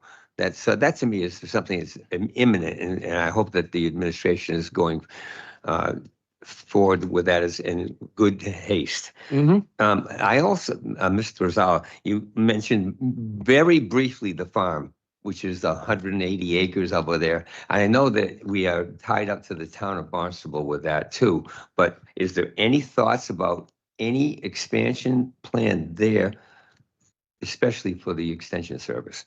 Then I have one last question about Children's Call. Yes, we've had through this process multiple interviews with each department. Gensler got to speak with everybody, but then including myself and Michael. And I mentioned the whole need to be fluid with the process. Where we know we have the horticultural group or whatever it may be. Maybe they have needs at the farm. What if tomorrow they get this massive grant for something that would be perfect to have at the farm? So we've tried to come up with all the different ideas and being able to move, if we have to, in different silos and pockets, like we already mentioned, like the Cape Cod Commission, for example. Things might change and go, but the important thing is to have a large vision that we all buy in and agree to, and importantly, our finance director can back it up as well to make sure we can actually proceed with that.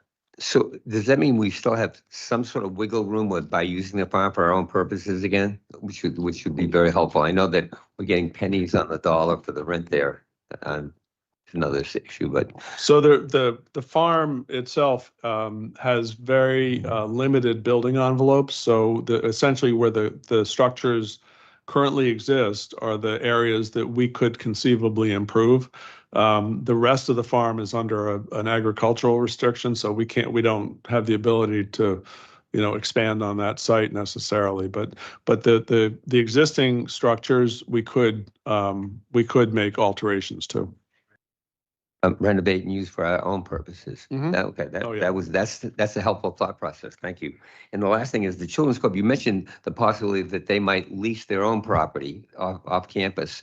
I find that intriguing for a lot of reasons. Number one, that's our building there now that we can possibly use for another part of county government. Maybe we could bring maybe the extension service back and use that building. It's a beautiful building, and it's well used, and it's ours. It's ours to use if we need it to. So if that can go forward without waiting 2 years, I think that's a very interesting thought process to see what the Cove can do to become a little more independent. Thank you.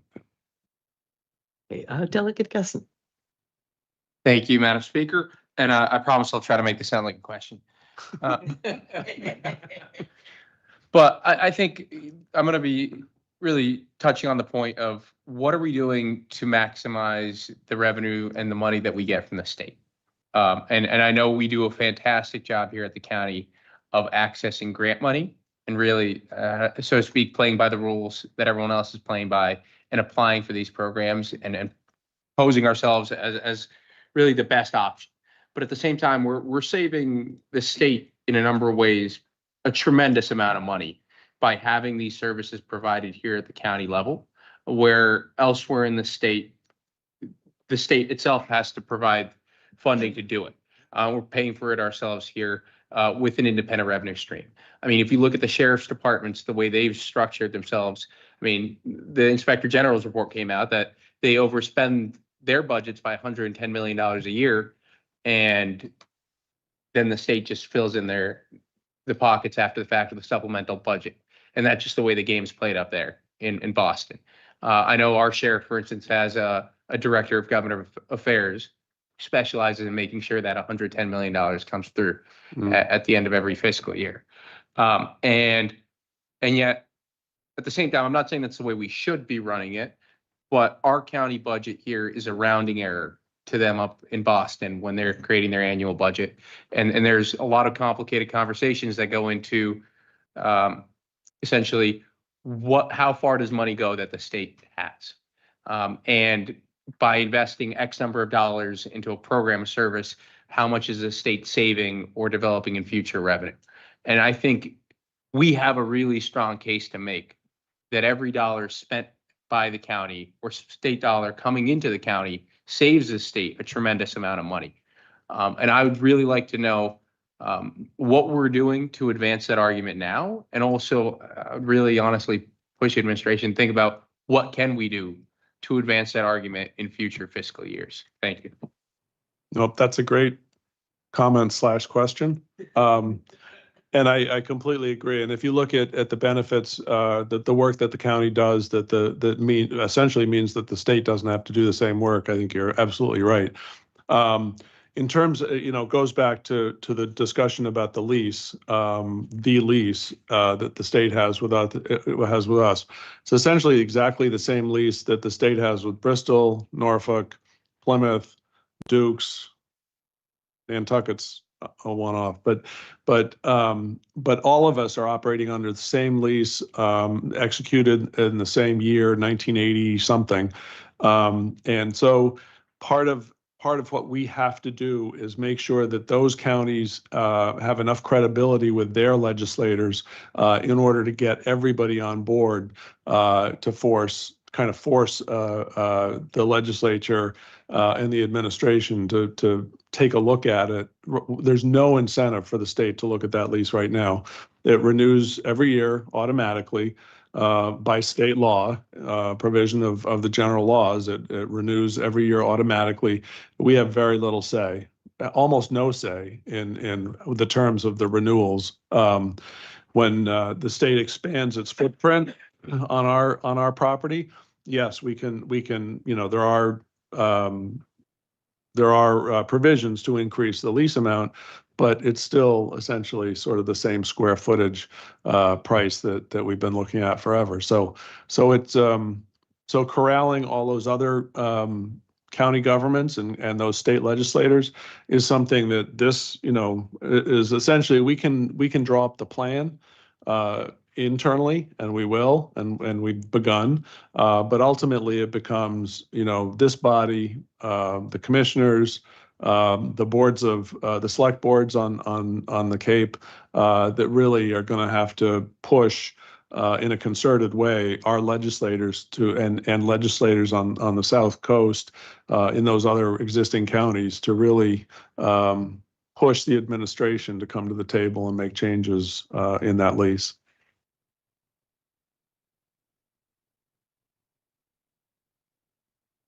Delegate Fredericks. Yeah, huge project. Appreciate the effort. Just a comment, it might be worth taking a look at the Falmouth Police Academy lease, because I know I was involved in developing that process. And I know they were shelling out a lot of money for leases as opposed to owning. And then the other question is, can we sell the courthouses? There's one courthouse I would not only not even bother selling, I'd give it away. If you'd like to have second district, we're going to do like the state is proposing for the bridges. Anybody that wants to adopt second district court in Orleans is more than willing. But no, I will take a look at that lease. Delegate Harder, we're coming gently down now around to your twice. So we're winding down. Okay. This is a quick one, Madam Speaker. I promise. Dan reminded me, Delegate Gessen reminded me with this conversation that now that the sheriff is on its own and not under our responsibility, but they're next door, they're down the hill. Do we get money from them because they've taken our parking spaces and we plow the snow and we do things like that? So are they now just here and they're moved into the neighborhood and that's what we deal with it? Or do we actually get compensation for them taking over? So far, they just simply use those buildings and without any charge. I mean, those are their buildings, according to some legal opinions. There's some debate about that, but for right now, those are their buildings, and they use those. Okay. We're going to have one more question from Deputy Speaker Friesel. Now, just to conclude on this, do you have at this point in time sort of a drop dead date? We really have to make this decision concerning the bigger question, not the immediate needs that get done, but what we have to do in terms of the bigger numbers that we're staring at. Is there any such thing as a drop dead date on that, or any thought being put to that, or not? No drop dead date. I don't think it would be fair to try to set a dead date, knowing the amount of work that has to be done to even begin to kind of sort out whether this is even feasible. So as I say, there's a lot of work to be done. I've said that too many times, but really there's no drop dead date at all. We will, as I mentioned, we will continue to tackle the urgent items that just capital needs on some of our existing buildings that are urgent, but not no drop dead on sort of the broader plan. Yep. But shall we move on? Yeah. I think that I'd like to thank Administrator Dutton and Manager Rosala for a very, very informative presentation and one that's very thought-provoking. So as you move forward and are able to stabilize some of the decisions that can be made at this point, we'd also love to have you come back and let us know what's happening. Thank you. Okay. The assembly will now convene. Next on the calendar are reports of officers and committees. The first report is from the Assembly Standing Committee on Finance. Dean Omen, as chair of the committee, can you please read the report? Thank you, Madam Speaker. I certainly will. The Assembly Delegates Standing Committee on Finance met virtually on Monday, June 8th at 2026 at 4 p.m. The committee addressed the Cape Cod Regional Government's revenue and expenditure long-range projections and planning. It was a really great meeting and a formative meeting, but it's really just the start of what we really need to look at long-term. It was very, very well done. The committee discussed the county's 10-year fiscal forecast and structural budget imbalances leading into fiscal year 2028. We reviewed what drives expenditure growth, particularly salaries, wages, fringe benefits, and healthcare costs. We also examined the county's constrained revenue structure and reliance on the Registry of Deed Receipts. Regional Administrator Mike Dutton and Assistant Regional Administrator Vera Herrick provided administrative and financial context, and actually just very, very important. They detailed two ongoing studies, a rate study and a compensation study intended to inform future budget decisions. We'll look forward to this, but they say they can have it done fairly quickly. To manage different structural deficits, the committee explored several approaches. These included renegotiating how the county and employees split healthcare costs, evaluating step and cost of living adjustments to COLA schedules, and addressing capital borrowing pressures from courts and polyphenol alkaline substances, PFAS mitigation. Members also reviewed core service priorities to curb mission creep. Thank you, Doc. Finally, they call for establishing a biweekly meeting schedule between the Assembly Clerk and the Regional Government Administration to proactively address the projected $1.2 million FY 2028 deficit. It's the start of something that we really have to go on and think about as our core mission. Thank you.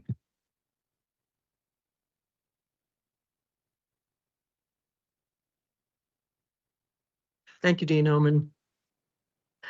Next on the calendar is a report from the Assembly Standing Committee on Telecommunications and Energy. Chair Killian.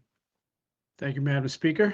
The Assembly of Delegates Standing Committee on Telecommunications and Energy met virtually on Wednesday, June 10th at 4 p.m. via remote participation only to consider and discuss on Ordinance 2614 establishing the Power Outage Resiliency Fund. The committee received a presentation from Ronit Goldstein, the Community Relations and Economic Development Manager at Eversource Energy, on grid reliability and infrastructure upgrade practices across the region. Finance Director Carol Capola presented analysis on the proposed Power Outage Resiliency Loan Program, concluding that while loan principal repayments would cover new loan originations, the interest collected would not offset administrative and operational costs. The Assistant Regional Administrator Vera Herrick and Emergency Management Director Andrew Platt also contributed context on loan origination costs, regional resiliency programs, and shelter demand. Members engaged in extensive discussion with all presenters regarding the geographic scope of the proposed generator fund, Eversource's life support customer programs, the feasibility of underground infrastructure, community grant opportunities, and the costs and practicality of a loan pilot program. The committee did not vote on a recommendation to the full assembly on Ordinance 2614 at this meeting. And that being said, I would like to make a motion to put Ordinance 2026-14 on the floor for debate. Do I have a second? Second. Okay. Okay, if I may, Madam Speaker, I would like to make a motion to propose Ordinance 2614 indefinitely. Okay, Second. so, okay, we need a second for that.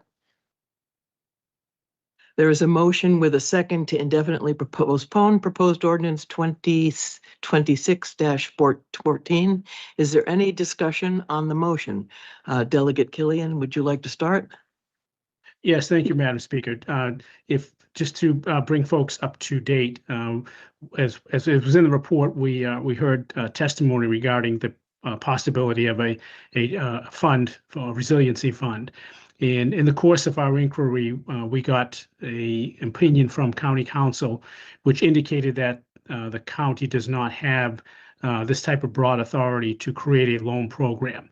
However, as part of our inquiry, we're looking at other alternatives other than simply loaning money to the general public.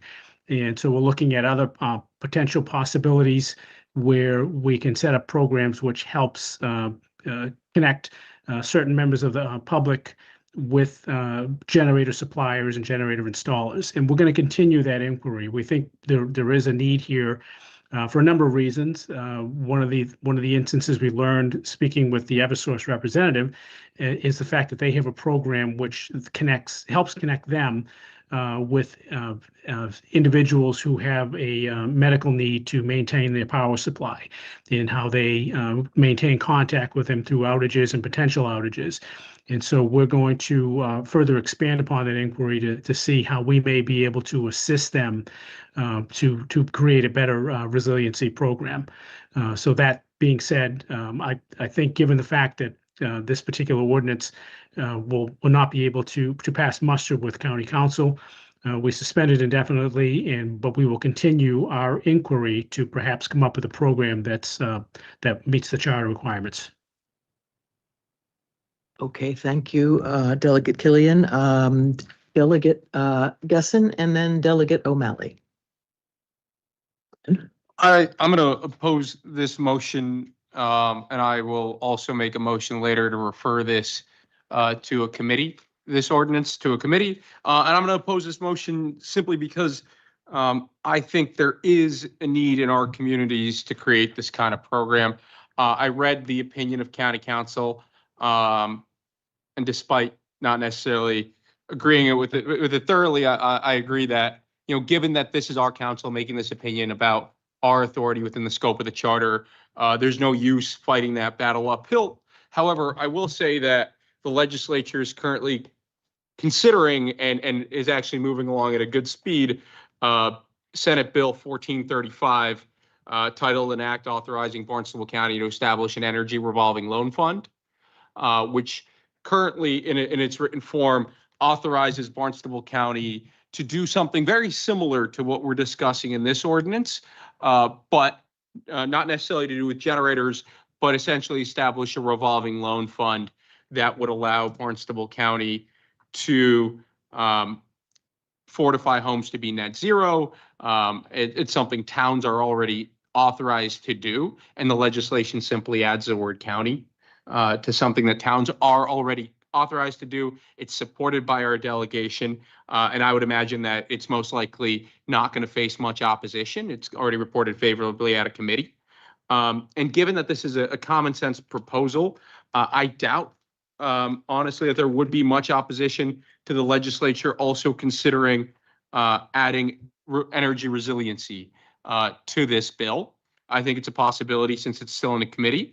And rather than giving up on this proposal, I would much rather see this ordinance go in the form it's currently written to a committee for further discussion, maybe bring in members of the delegation, explain that we want to see this move forward. And I believe moving to postpone this indefinitely would send the wrong message to our delegation about our commitment to making this work.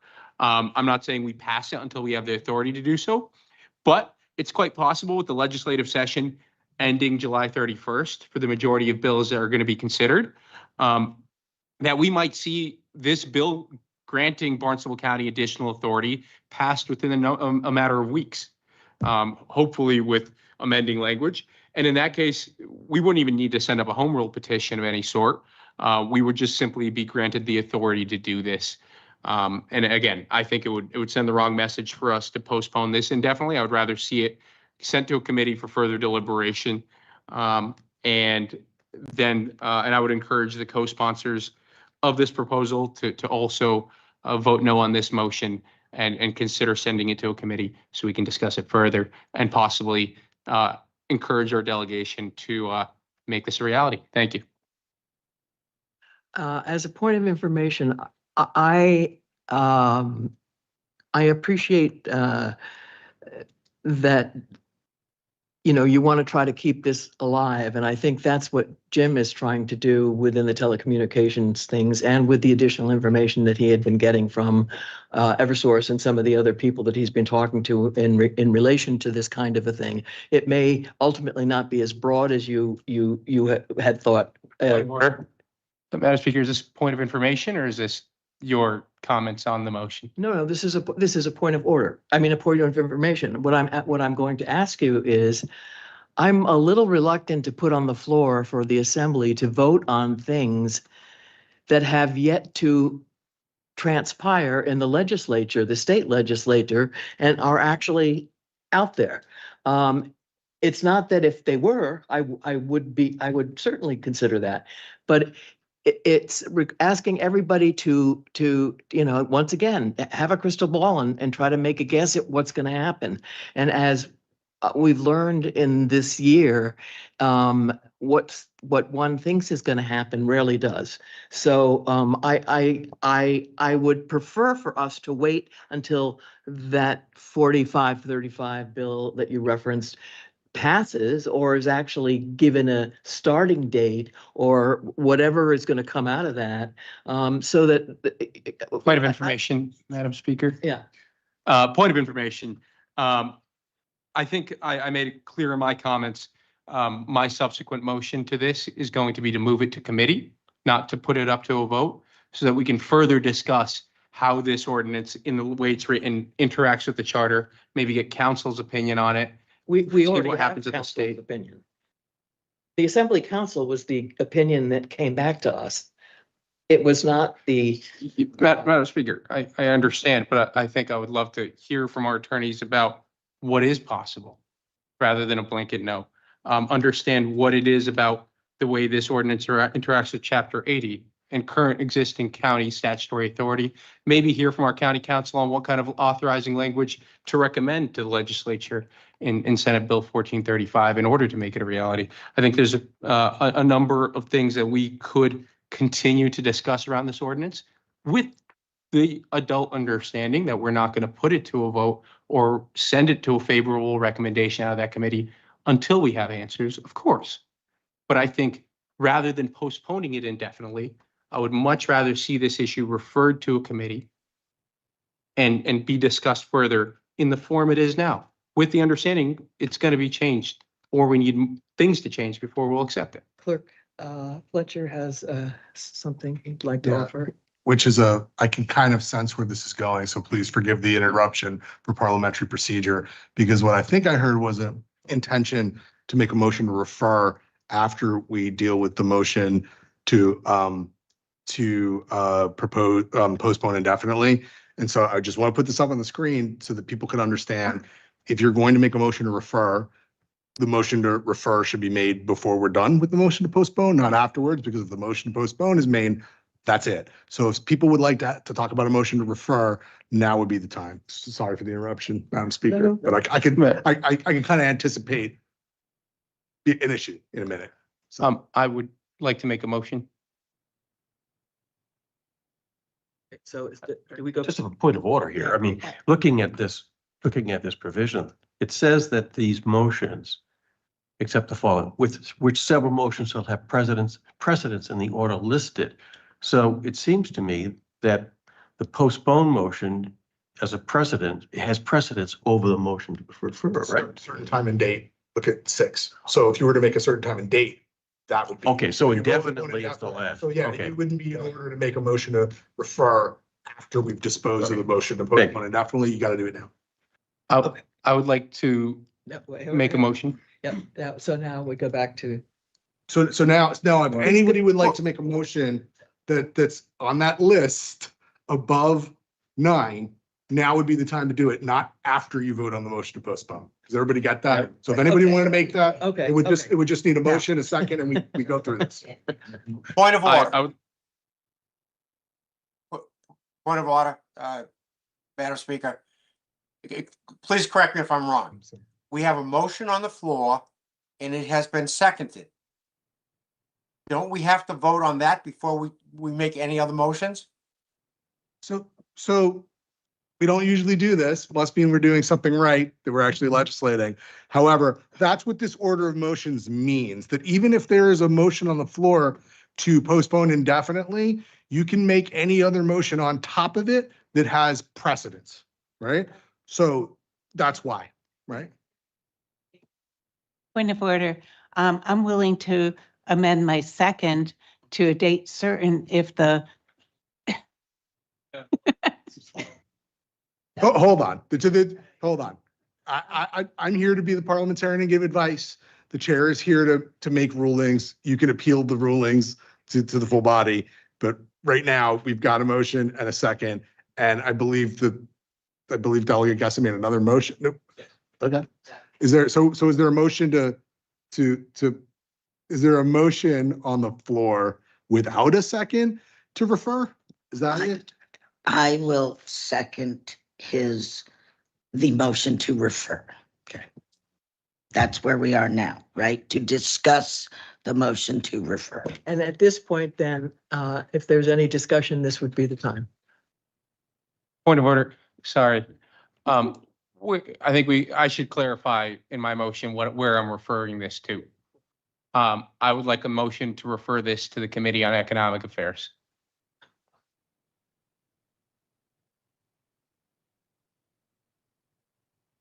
Second.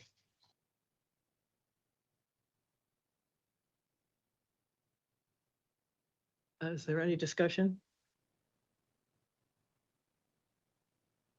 May I speak on why? I beg your pardon? May I speak on my motion? Okay, but first, before you do that, let's have Delegate O'Malley, who's been kind. Theoretically, because you're on a different topic now, since he made the motion. Now he's it's the- him. Yeah. Okay. All right, so you're first.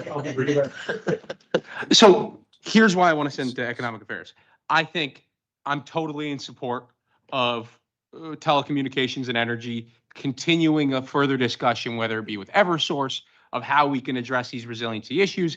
It seems like Chair Killian of that committee has some thoughts, and I think it's fantastic if we're working in parallel as multiple committees on these issues. However, Chair Killian did make the motion to postpone this indefinitely. I understand that's his position on this ordinance, and I'm okay with that being his position. I disagree with it, as you heard. So I would much rather send this to a committee chaired by co-sponsors of this proposal so that we can further follow that track of not postponing this indefinitely and considering on what we can do with the legislature to actively pursue this in its current form. And possibly we'll see an alternative come out of telecommunications and energy. And that's fantastic. I think the more options, the better.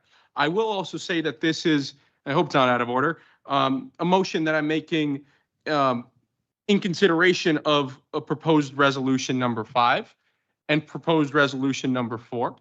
Proposed resolution number 4 was the change of the makeup of governmental affairs and my concerns about that committee no longer being representative of committee chairs. And proposed resolution number 5, which will also be introduced by Delegate Killian, to my understanding today, which would actually create binding authority on what committees recommend.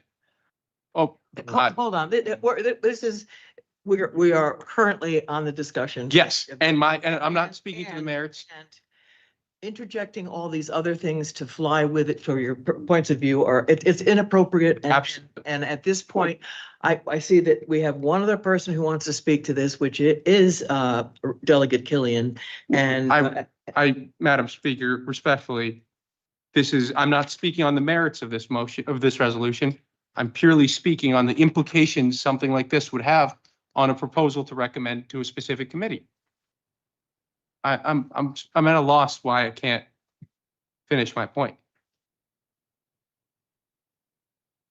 We haven't addressed that as Which is yet, totally fine. And I'm not speaking on the merits of it. but you're speaking on it. Yes, it's not a secret motion. It's on our table. But I'm not saying it's a good thing or a bad thing, but I will say that if this passes, because it is going to be referred now to the new Governmental Affairs Committee, if it does pass, then an unfavorable vote out of Telecommunications and Energy could forestall this resolution from ever being considered by the Assembly. And that's why it says it right here. We're not. The committee we're makes a dealing final. with that resolution at this point. So let's move on and let's have Delegate Killian, go ahead. Thank you, Madam Speaker. My only issue or reason for postponing it indefinitely, as opposed to voting it down, I don't understand why the proponents of this wouldn't be interested in authoring a new ordinance, which maybe took into account any changes that the legislator made or any changes that you may propose. But it seems to me odd that we would keep something in place that County Council has already advised us that we cannot do.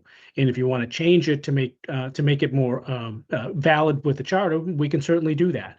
But the bottom line is the Telecommunications and Energy Subcommittee is going to continue to discuss this and explore it and hopefully come up with a working program.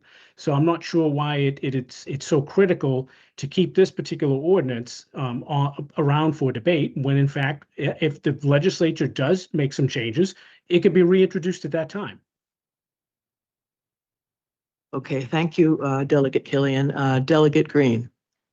Thank you, Madam Speaker. Yes, I agree with Delegate Killian on this.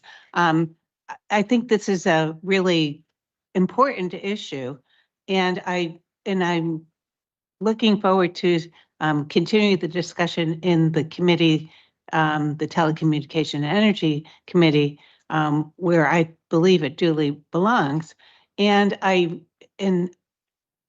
But I do have issues with the way it's written right now. And I think we obviously from a legal standpoint, it's a no-go issue. And I think that if we take a breath back and we just indefinitely postpone this, we can come up with something that really is legally correct and really will meet the needs of the citizens of this county from A to Z. I mean, this is because this is just I want to say a little bit where I think we can have a wider reach. So I hope that people will vote accordingly to get to indefinitely postpone this, and then we can continue on with a valid and really substantial conversation of how to address these issues. Thank you. Thank you, Delegate Green. So I go to, okay. You weren't on topic with this particular one? I hope so. Okay. I try to be. Okay, then it's Delegate O'Malley first and then Delegate Harder. Okay. In terms of timing of when we consider this, this is in my way of seeing it, this is an important question, an important initiative. Clearly, I would rather see this laid on the table for a time indefinite or definite or to committee than be voted down. Because quite frankly, what we've been presented with at this point is, number one, a legal opinion suggesting that it's not valid, and number two, a finance department opinion suggesting that this is a money loser. So I think if we were to take a vote on the original proposal right now, it would fail. I would rather see us postpone to some point. I couple this observation with a question for Chair Killian. Since I don't believe we have seen the opinion from council, I'm wondering what is the distinction council is making between this proposal and the Aqua Fund, which is a revolving program, which we appear to be on solid ground running. Do you have a perspective? Can you summarize council's perspective on that, Chair Killian? Yeah, I think Clerk Fletcher should answer that because there was a special compensation that was allowed. So all I'm going to say is briefly, we're on the motion to refer. Every delegate received a copy of the opinion for their reference, but unless it's to the motion to refer, I don't know if it's germane. That's up to the chair. Yeah, because at this point, we have nothing on the floor about killing it, so. The question on the floor is whether to refer this to the Economic Affairs Committee solely. Okay, all right. So that's the question on the floor at this point. Okay, Delegate Harder, over to you. Thank you, Madam Speaker. As Chair of the Economic Affairs Committee, I would like to be able to have a hearing on this bill at the State House at the earliest convenience. And that takes care of it. We don't have to approach, the Economic Affairs Committee does not have to approach this via Ordinance 14. The Economic Affairs Committee can have a meeting Monday on other aspects of supporting our constituents with energy and other problems. How does that sound, Delegate Gessen?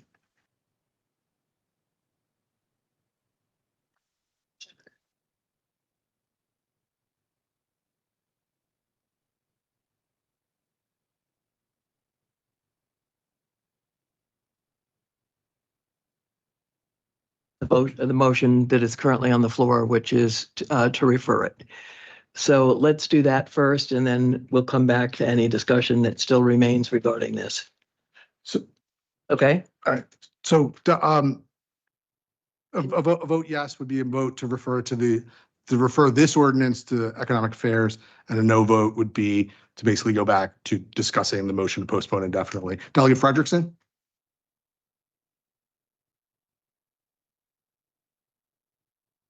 So a yes vote on this would be to refer this ordinance to the Economic Affairs Committee. A no vote would essentially mean that we're going to discuss the motion to postpone the ordinance indefinitely. That's where we are. I'm a no. All right. Deputy Speaker Frizzell. No.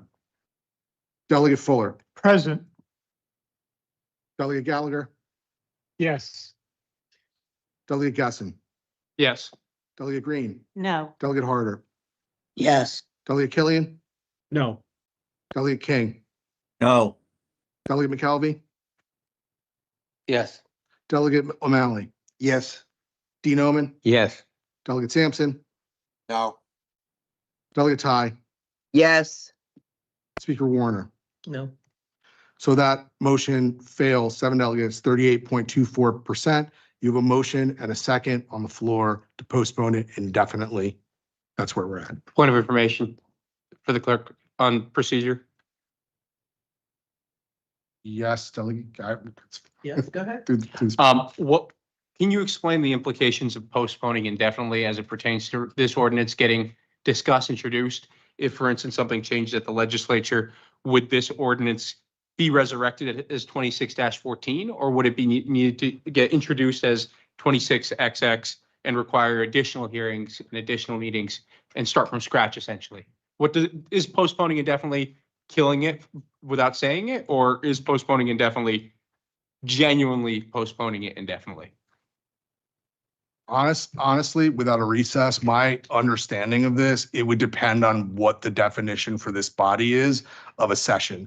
Generally, postponing something indefinitely means it can't come back this session, but then you'd have a question as to, does that mean the session of the assembly that ends at the end of the year? Does that mean the session tonight? Quite frankly, we haven't confronted this, and if it gets to that point, we'd have to ask our attorney about it.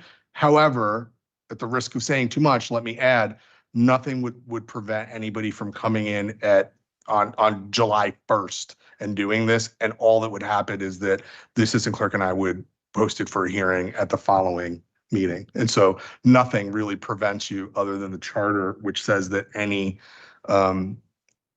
ordinance that isn't rejected by delegates representing 3/4, any ordinance that you brought in, even if it said this over again, if nobody rejected it, then you could, even if this was postponed indefinitely, nothing but the body would stop you from coming in with the exact same ordinance at the next meeting and trying it again with a new number. I hope that's clear to everybody. Deputy Frizzell would like to speak. Thank you, Madam Speaker. Well, What an interesting evening, which I didn't anticipate, which makes this so much fun coming here. So I voted no on the reference to economic affairs because I don't think we need to split this and start some kind of dual committee action on this. I do intend, I think, to vote no on the motion postpone indefinitely. The reason being, I think there are two flaws with the current ordinance. One is the legality, which we do have an opinion of our Assembly Council, not County Council. We have an opinion of Assembly Council. The second flaw is the economic costs, which we have seen a very good analysis by the treasurer. So I'd like to know if the proposed legislation at the state level, if we could get that legislation to cover this, would solve the problem. Or if you know, if you don't know, you don't know. But if you know whether the state legislation could solve the problem of the economic cost of doing this kind of work here, because that's a serious flaw as well. And I'd just be curious if Delegate Gessen has an answer to that. So the honest answer, I don't think the state legislation comes with any money directly that would be required to offset that cost. I mean, that doesn't preclude us from necessarily changing the interest rates under the structure of this ordinance or requesting grant funding from the state to cover the cost if they're willing to give us the authority to create the fund to begin with. These would be marginal expenses from the state and if feasible within the bounds of an interest rate change here, which is why I think it's important to preserve this ordinance, but I'm going to speak to that on my own. I could then follow up. Thank you for the answer to that. So for the moment, I don't see a need to indefinitely postpone this ordinance. I think it needs work. It may still never come to a point where we can pass it because it's just too flawed and we can't fix it.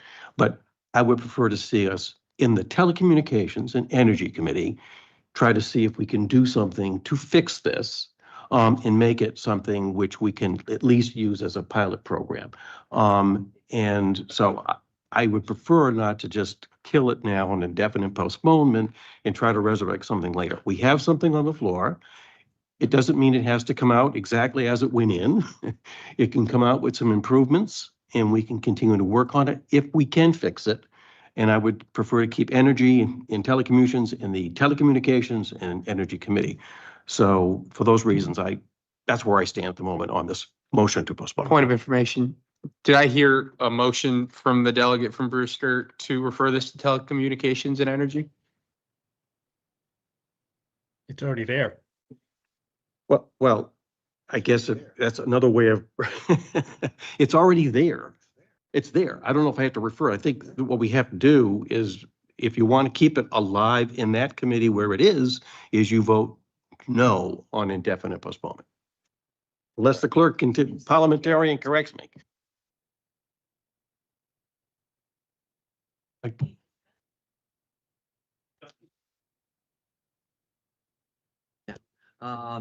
So you had a question that was directed at, The parliamentarian. okay.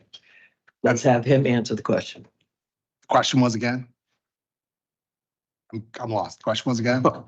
It's already in that committee, so it's there. If we vote no on postponement, it stays there, doesn't it? Or do I have to make a motion to keep it there by referral? What a wonderful night to be talking about what consists of the Assembly Governmental Affairs and Rules Committee, because it sounds like our rules need some work. However, your interpretation is correct. It's currently in committee. And so if the motion to postpone indefinitely goes down, then it's already there. And I believe at the risk of editorializing, I believe I heard the chair of that committee earlier said he intends to continue to work on this. And so if you vote no on this motion to postpone, then I believe we're done for tonight and the committee can continue its work, which it was going to anyway.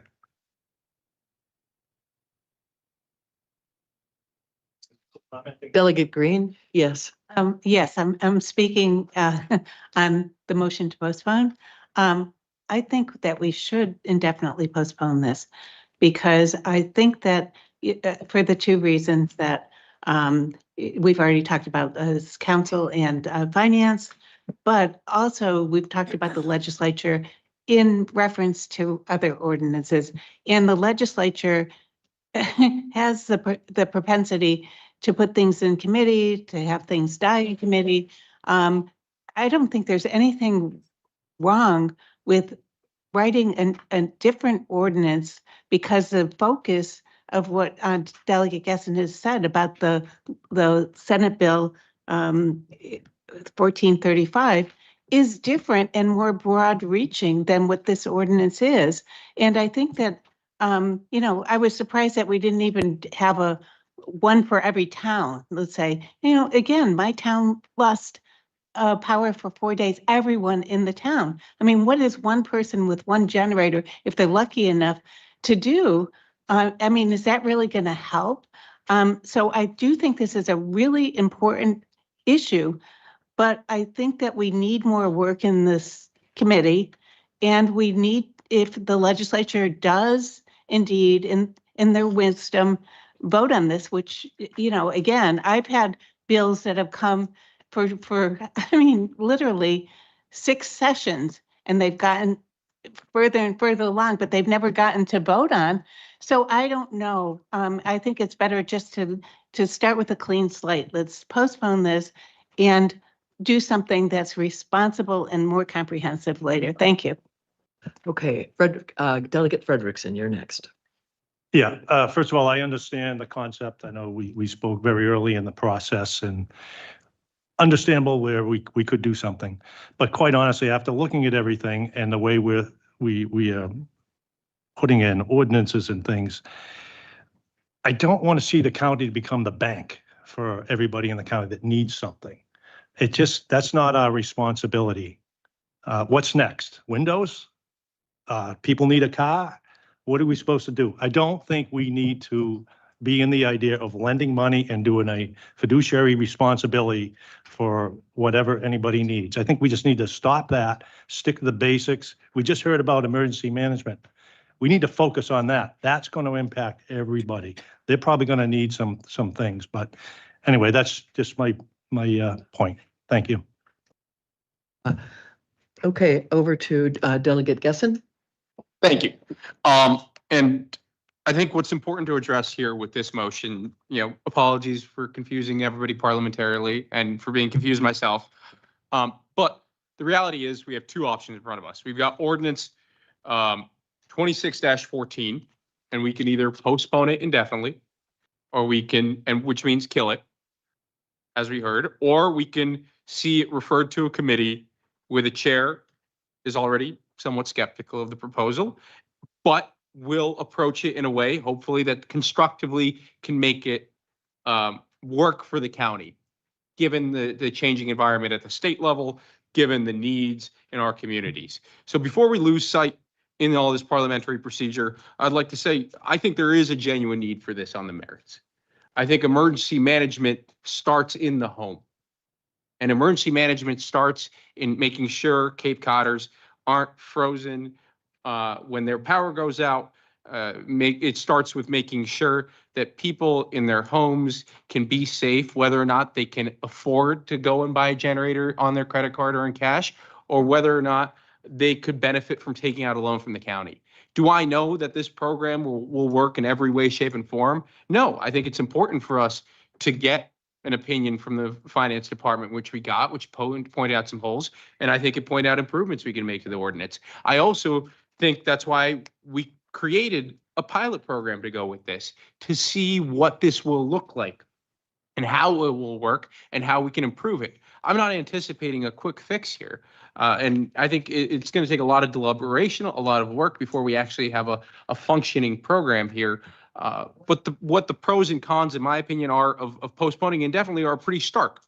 If we postpone it indefinitely, we send a message to our legislative delegation that we are giving up on this proposal. Is it the right message? Is it the message each one of us necessarily intends to send with that vote? Maybe not, maybe yes. I'll be honest with you, it's the message that's going to come across from it.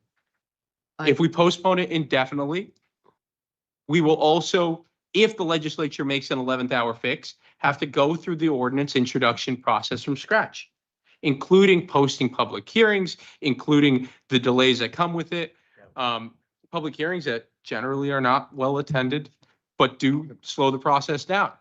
On the other hand, if we choose not to postpone it indefinitely, it will also not magically go into law. It's going to go to Delegate Killian's committee, at which point he's already said he wants to discuss things further.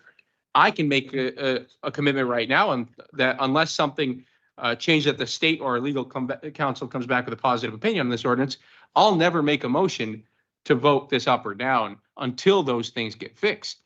However, I think there's a strong benefit to not send the message that we're giving up on this ordinance, to send it to committee, have further discussion on it, continue causing this to be a topic of discussion there where we can bring in Eversource, not just because we feel like it or just because we have questions, but because we're considering an ordinance and we want to make sure it's valid. It's a topic of discussion to bring in our legislative delegation. Again, not just because we're doing this on a whim and we're thinking about this or we'd love Okay. to do a great Thank you. idea. Thank you, and thank you for your thoughts. The next person on the list is Deputy Speaker Friesel. Madam Speaker, I would yield to the chair of the committee for a comment, and then I would like to speak after the chair. Okay. So, Yep, that's Delegate Killian. Okay, thank you, Madam Speaker. Just for the record, I'm skeptical of any government proposals that seeks to spend money. It's not specifically this proposal. But that being said, I'm not really concerned about sending any kind of message to the state legislature.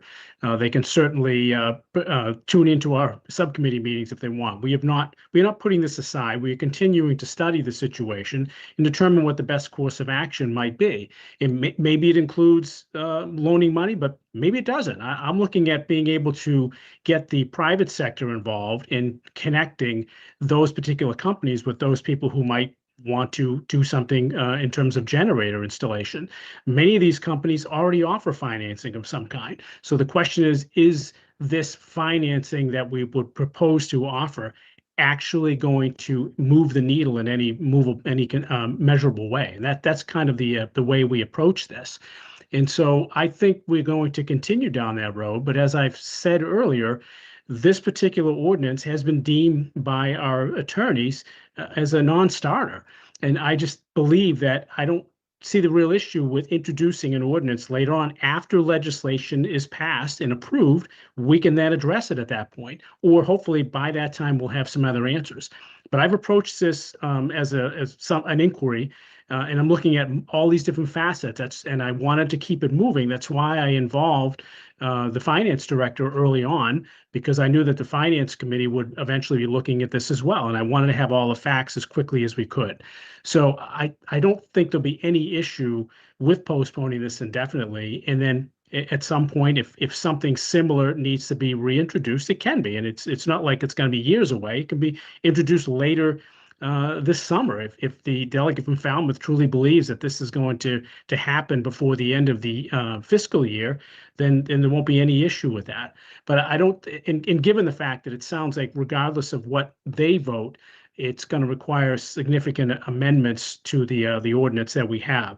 And just without getting into the detail of the resolution that I file regarding committees, what I'm looking to do is when situations like this arise, when we have an ordinance which may have flaws, I want to make it incumbent upon these committees to fix the flaws before they move them out of committee. So that will be what the goal I will be trying to do here, is that we produce something in our committee that is a workable plan, whether it's with this ordinance or with something entirely different. Thank you.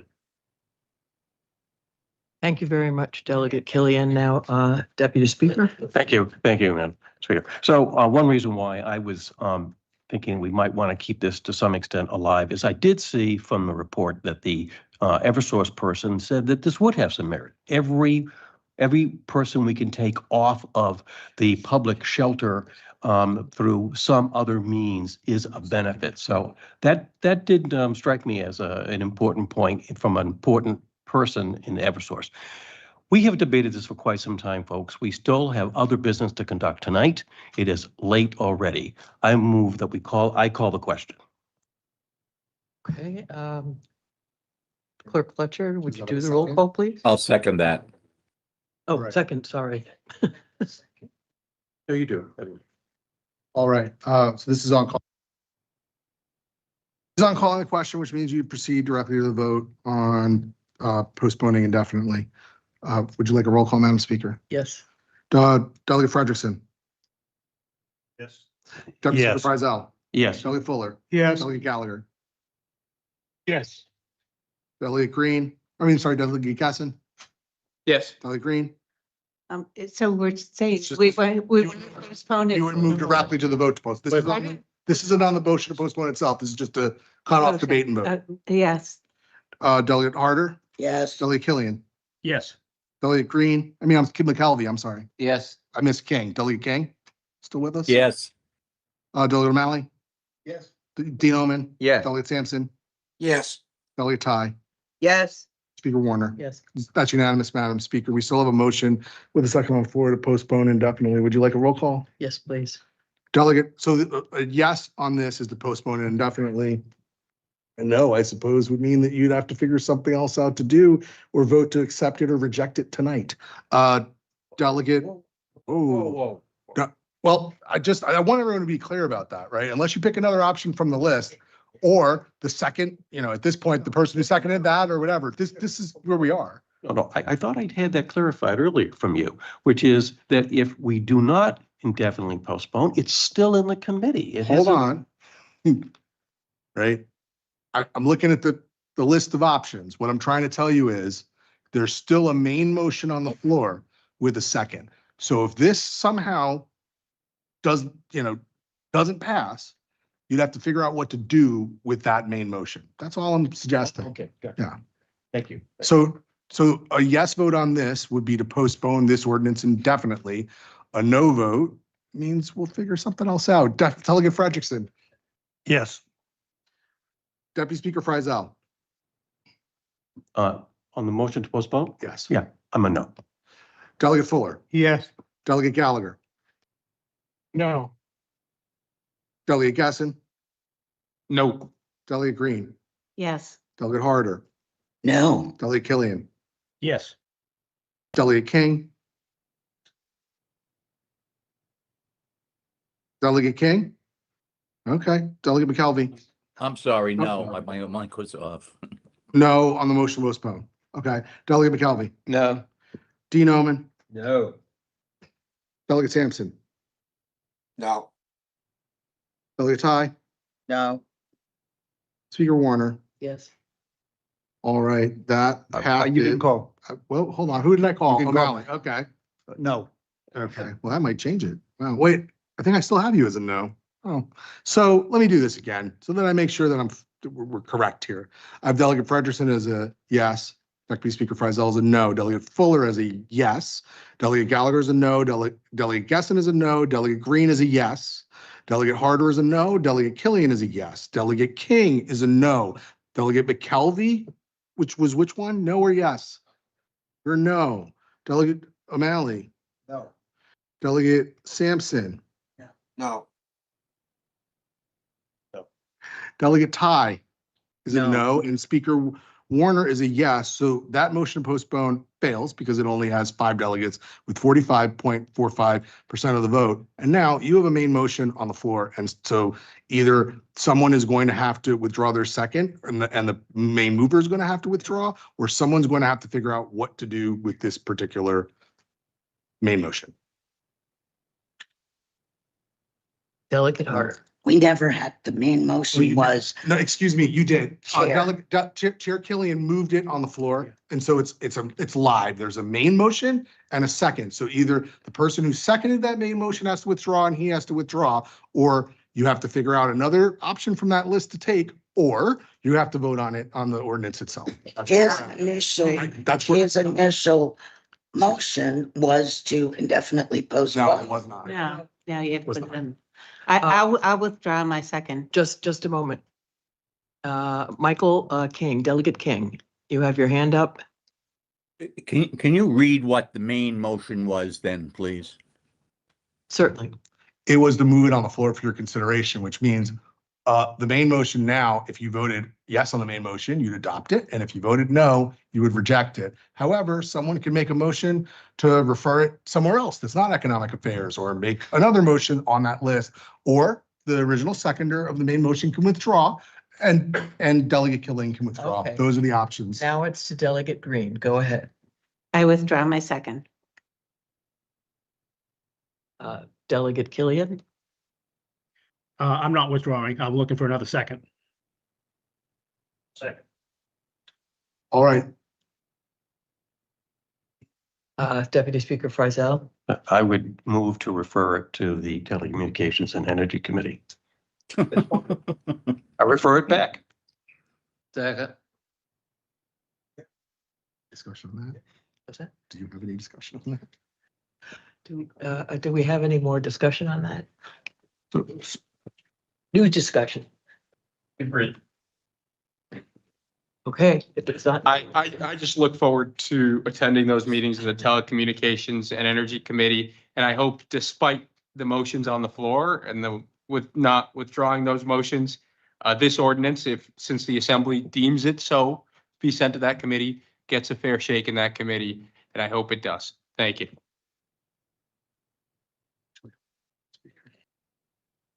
Oh, okay. Deputy Speaker Frizzell. Madam Speaker, I think this matter has been fully discussed and all. I think we're at a technical matter of keeping it alive rather than voting it up or down tonight. So it goes back to the committee where it came from for further study and potential improvement. For those reasons, I call the question. Second. Okay, so calling the question, Delegate Frederickson. Would you like a roll call on the calling the question, Madam Speaker? Yes, please. Delegate Frederickson. It just means that you would go straight to a vote with no more discussion on a motion to refer to committee. Yes. Yes. Delegate Frederickson's a yes. Delegate Frizzell. Yes. Delegate Fuller. Yes. Delegate Gallagher. Yes. Delegate Gasson. Yes. Delegate Green. Yes. Delegate Harder. Yes. Delegate Killian. Yes. Delegate King. Yes. Delegate McKelvey. Yes. Delegate O'Malley. Yes. Enoman. Yes. Delegate Sampson. Yes. Delegate Ty. Yes. Speaker Warner. Yes. Would you, so now we go to the question itself, which is to refer this to the Telecommunications Committee. Delegate Frederickson. If this, a yes is to refer it to Telecommunications Committee, a no, and Lord knows where we're at.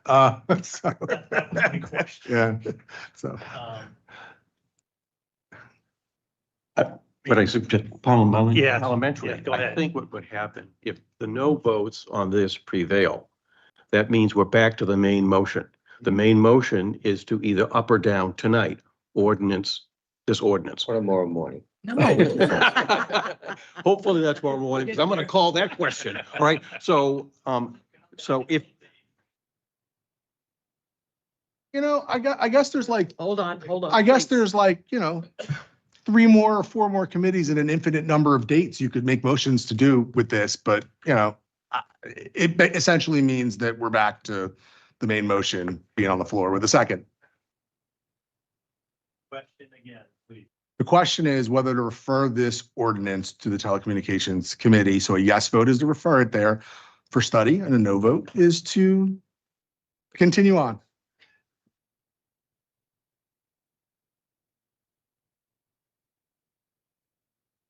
So, I'll say no. all right, Deputy Speaker Frizzell, yes, Delegate Fuller, Yes. Delegate Gallagher, Yes. Delegate Gasson, Yeah. Delegate Green, Yes. Delegate Harder, Sure. Delegate Killian, No. Delegate King, Yes. Delegate McKelvey, Yes. Delegate O'Malley, Yes. Dean Omen, Yes. Delegate Sampson, Yes. Delegate Ty, Yes. Speaker Warner. No. Mike on? No. Well, 1258.86%. So I believe we're done with this particular matter for this evening. What's the vote? The vote is 12 delegates representing 58.86% of the county's population. So it's now been referred to committee. So it's now back to. No, yes, it is. I can come here, yeah. So, okay.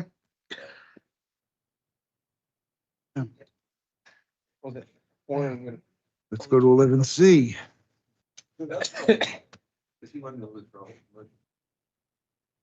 I'm gonna lay it on the table. Okay. The question we only have a couple of more things. The question is on adopting proposed resolution 2020. Huh? You need to get the.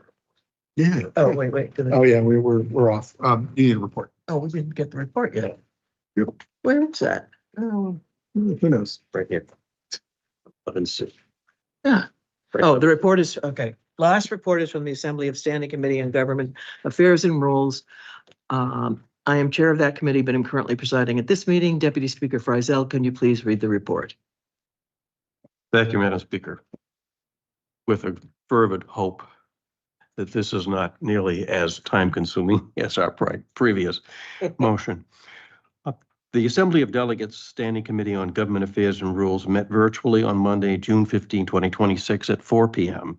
via remote participation only to consider proposed resolution 2026-4, amending the Assembly of Delegates Manual of Governance and Procedures sections addressing the Standing Committee on Government Affairs and Rules. Speaker Warner introduced the resolution explaining that the committee's current size had not been designed to handle its recent workload and that reducing membership to 5 would align it with the Assembly's other standing committees. Members raised questions about whether policy-heavy matters would continue to be referred to this committee rather than to subject-specific committees. The resolution's sponsors responded to these concerns, clarifying that the committee's mandate is intended to be limited to internal organizational matters rather than substantive policy review, and that reducing the committee to 5 members is intended primarily to prevent open meeting law violations involving non-committee members, rather than to create a gatekeeping body over other committees. Following discussion, the committee voted unanimously to recommend that the Assembly of Delegates adopt proposed resolution 2026-04. Therefore, Madam Speaker, I move approval of proposed resolution 2026-4 by the Assembly. Do I have a second? Second. Okay.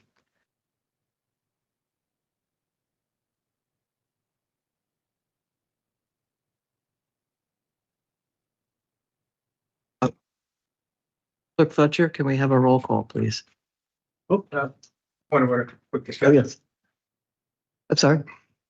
Yeah, I have okay. my hand up for discussion. Oh, I can't see your hand when it's over there. Yeah, good, that's good. It's these two hands are very hard to see. Go ahead.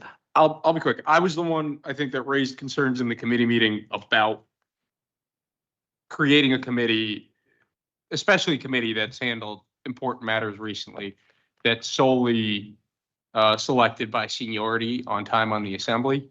I think that there are some concerns that have to do with introducing policy legislation, policy ordinances when it comes to essentially isolating out folks that have been here for a long time and having them get first bite at making those decisions.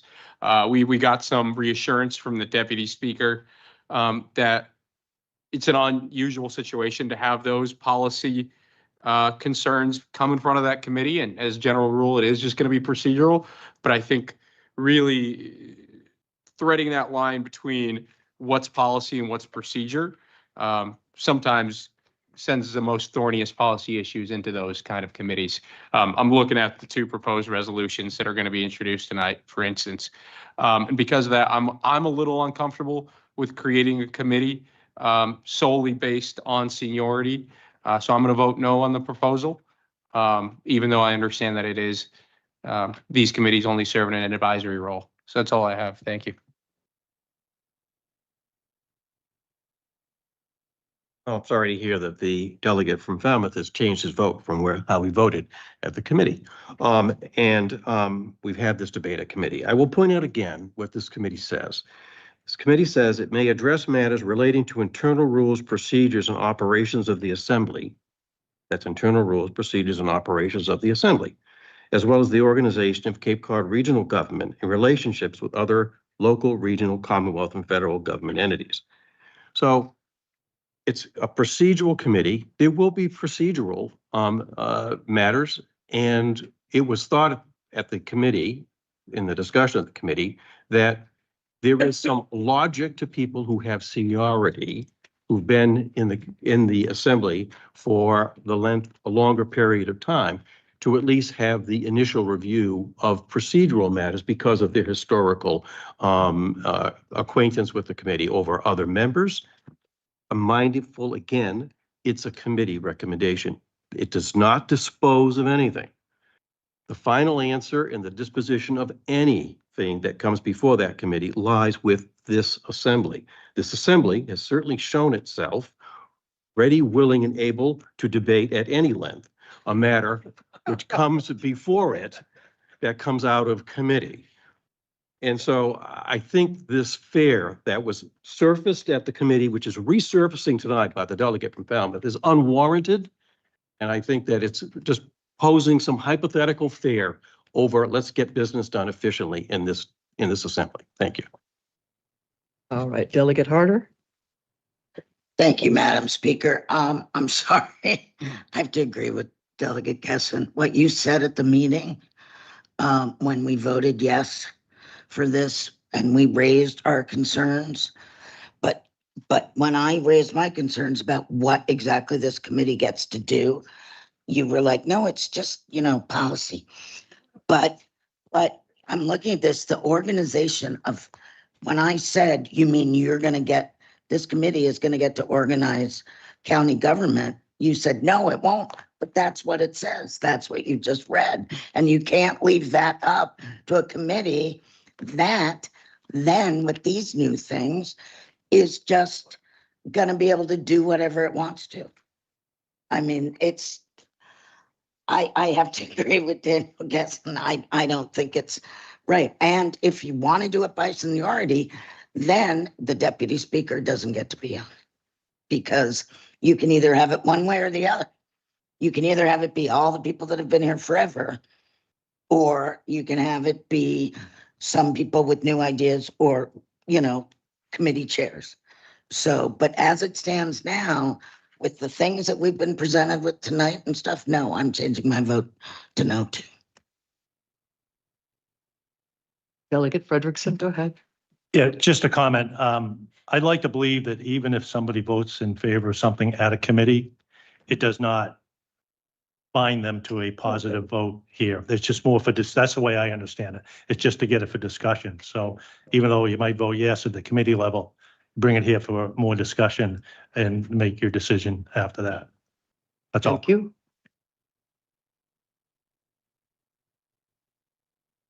Yes, ma'am. Thank you. So I'm just want to make sure I understand that statement because you brought it up. The committee may address matters relating to internal rules, procedures, operations of the Assembly, as well as the organization of Cape Cod Regional Government. What exactly does that mean? As organization of Cape Cod Regional Government. And then I have a follow-up. Go ahead. Yeah, please answer. So I gave this example at the committee meeting, that the organization of the government, it may be the organization of a department. For example, it could be this current proposal to move and create this Department of Emergency Management. That's the organization of the government. So they could fall under this committee. But principally what this committee does is to deal with rules. It does not deal, I did not say that it would deal with policy matters primarily. I said it's a procedural committee.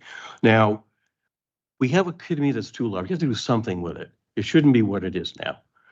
And so 5 and 2 is what every other committee is, which is what this is modeled on, 5 and 2.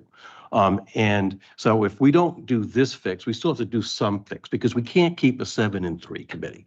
Doesn't work. And so if we don't vote this tonight and approve this tonight, then the committee is going to have to go back to work to try to find some other 5-2 solution to the problem of having a 7-3 committee. but it's still the same. It's still the same organization, the same mission in this committee. And for the longest time, others can tell me how long, but it's been the chair of these committees. And it's basically been seniority. That's who's the chair of these committees. That's what it's been. So, it's been the speaker who's chaired it, but the parliamentarian says it's better if the speaker who will preside at this meeting would not be the chair of that committee, which is why the deputy speaker was put into that position.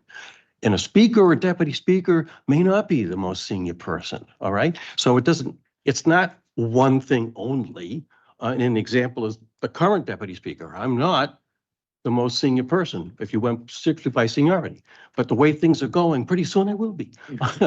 So, I think that this is just try to fix it, to get it down to 5-2 in some reasonable manner. We could sit here tonight and we can consider several different options here. I mean, I think more is being made of these potential fears than there is, to me, reason to fear.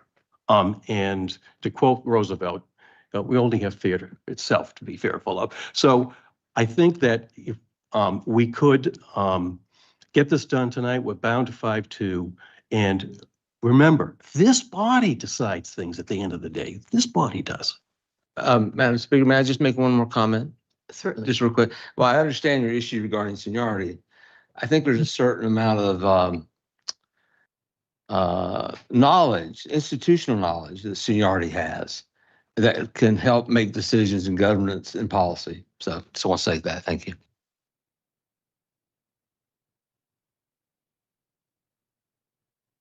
Yes, and I hope it's clear. I get where this proposal is coming from. My concerns are solely, actually, not much to do with the internal rules, procedures, and operations of the assembly. I actually really agree. I think folks that have been here for a long time know what works and know what doesn't work for the assembly as our internal rules, and they are the best resource to figure that out. And if that's what this committee was focused on, great. Let's have a rules committee. However, the second part of its mandate to me is much more broad. And then, which is as well as the organization of Cape Cod regional government and relationships with other local, regional, Commonwealth, and federal entities, which is everything we do. I mean, everything we do in a way is a relationship. So I'll pose a question to the speaker, if it's okay. If you don't think it's a fair question, you need an answer, or if you haven't given some thought. But for instance, resolution number 6, which has to do with auditing the legislature, seems to be regarding our relationship with the Commonwealth. Would this be something that would be referred to this new committee? In which case it's not an unfounded fear about policy-heavy questions being sent to this committee. Would it go 6? This one? It's 4. 6, this is 4.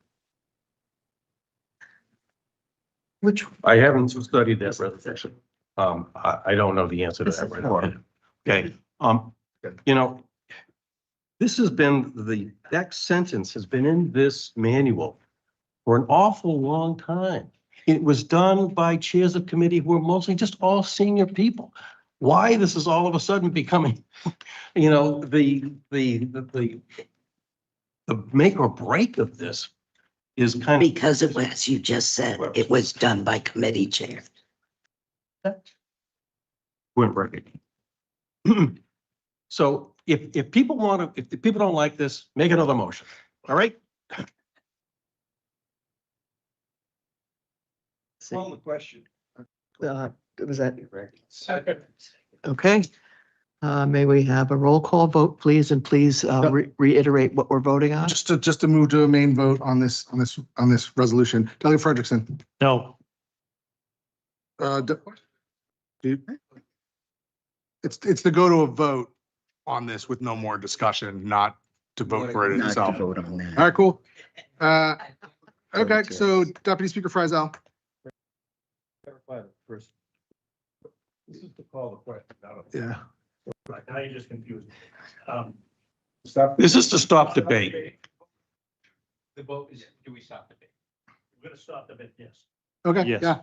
Deputy Speaker Freisel. Yes. Delegate Fuller. Yeah. Delegate Gallagher. Yes. Delegate Gasson. Yes. Delegate Green. Yes. Delegate Harder. Yes, Delegate Killian. Yes. Delegate King. Yes. Delegate McKelvey. Yes. Delegate O'Malley, Yes. Dean Omen, Yes. Delegate Sampson. Still here? No? Delegate Sampson. Speaker Warner. Yes. All right, on the motion itself to adopt.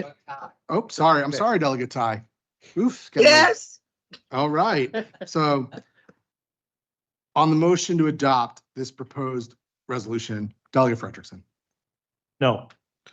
Deputy Speaker Freisel, Yes. Delegate Fuller, Yes. Delegate Gallagher, Yes. Delegate Gasson, Yes. Delegate Green, Yes. Delegate Harder, No. Delegate Killian, Yes. Delegate King, Yes. Delegate McKelvey, Yes. Delegate O'Malley, Yes. Dean Omen, Yes. Delegate Sampson, Delegate Ty, Yes. Speaker Warner. Yes. It's 12, representing 63.84% of the county's population, Madam Speaker. Um,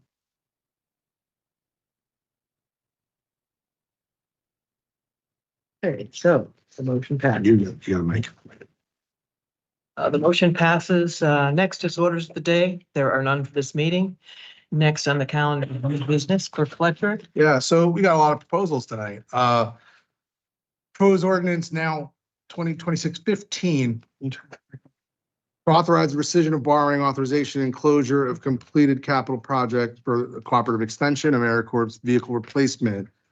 Proposed ordinance 16 to authorize the rescission of borrowing authorization, reauthorize funding from the Cape Cod Environmental Protection Fund for the Cape Cod Commission Capital Building Project, in the amount of $4 million.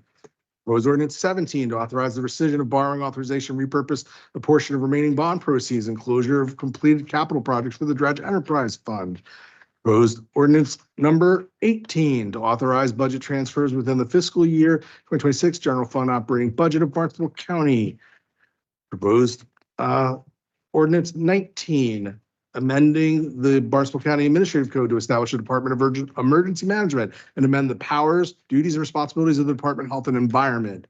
Proposed resolution 5, amending the Assembly of Delegates Manual of Governance and Procedures, section 14 on procedure for consideration of proposed ordinances, and proposed resolution 6, supporting the voters' approval for an audit of the state legislature.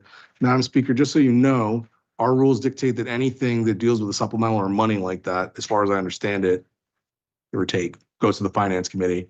In the spirit of giving the administration what it needs as we move to the end of the fiscal year, and the fact that we have a county holiday to commemorate Juneteenth on Friday, that was already posted for Finance Committee on Monday. All of these ordinances, with the exception of emergency management, which is not, as the regional administrator said, does not have a cost. And so we'll have to figure out what to do with that one later, as well as the resolutions. I suppose it is possible that we would also have a committee meeting on the following Wednesday or the Monday after that to discuss these resolutions, possibly. But that's all I have for right now. Said Okay. quite enough tonight.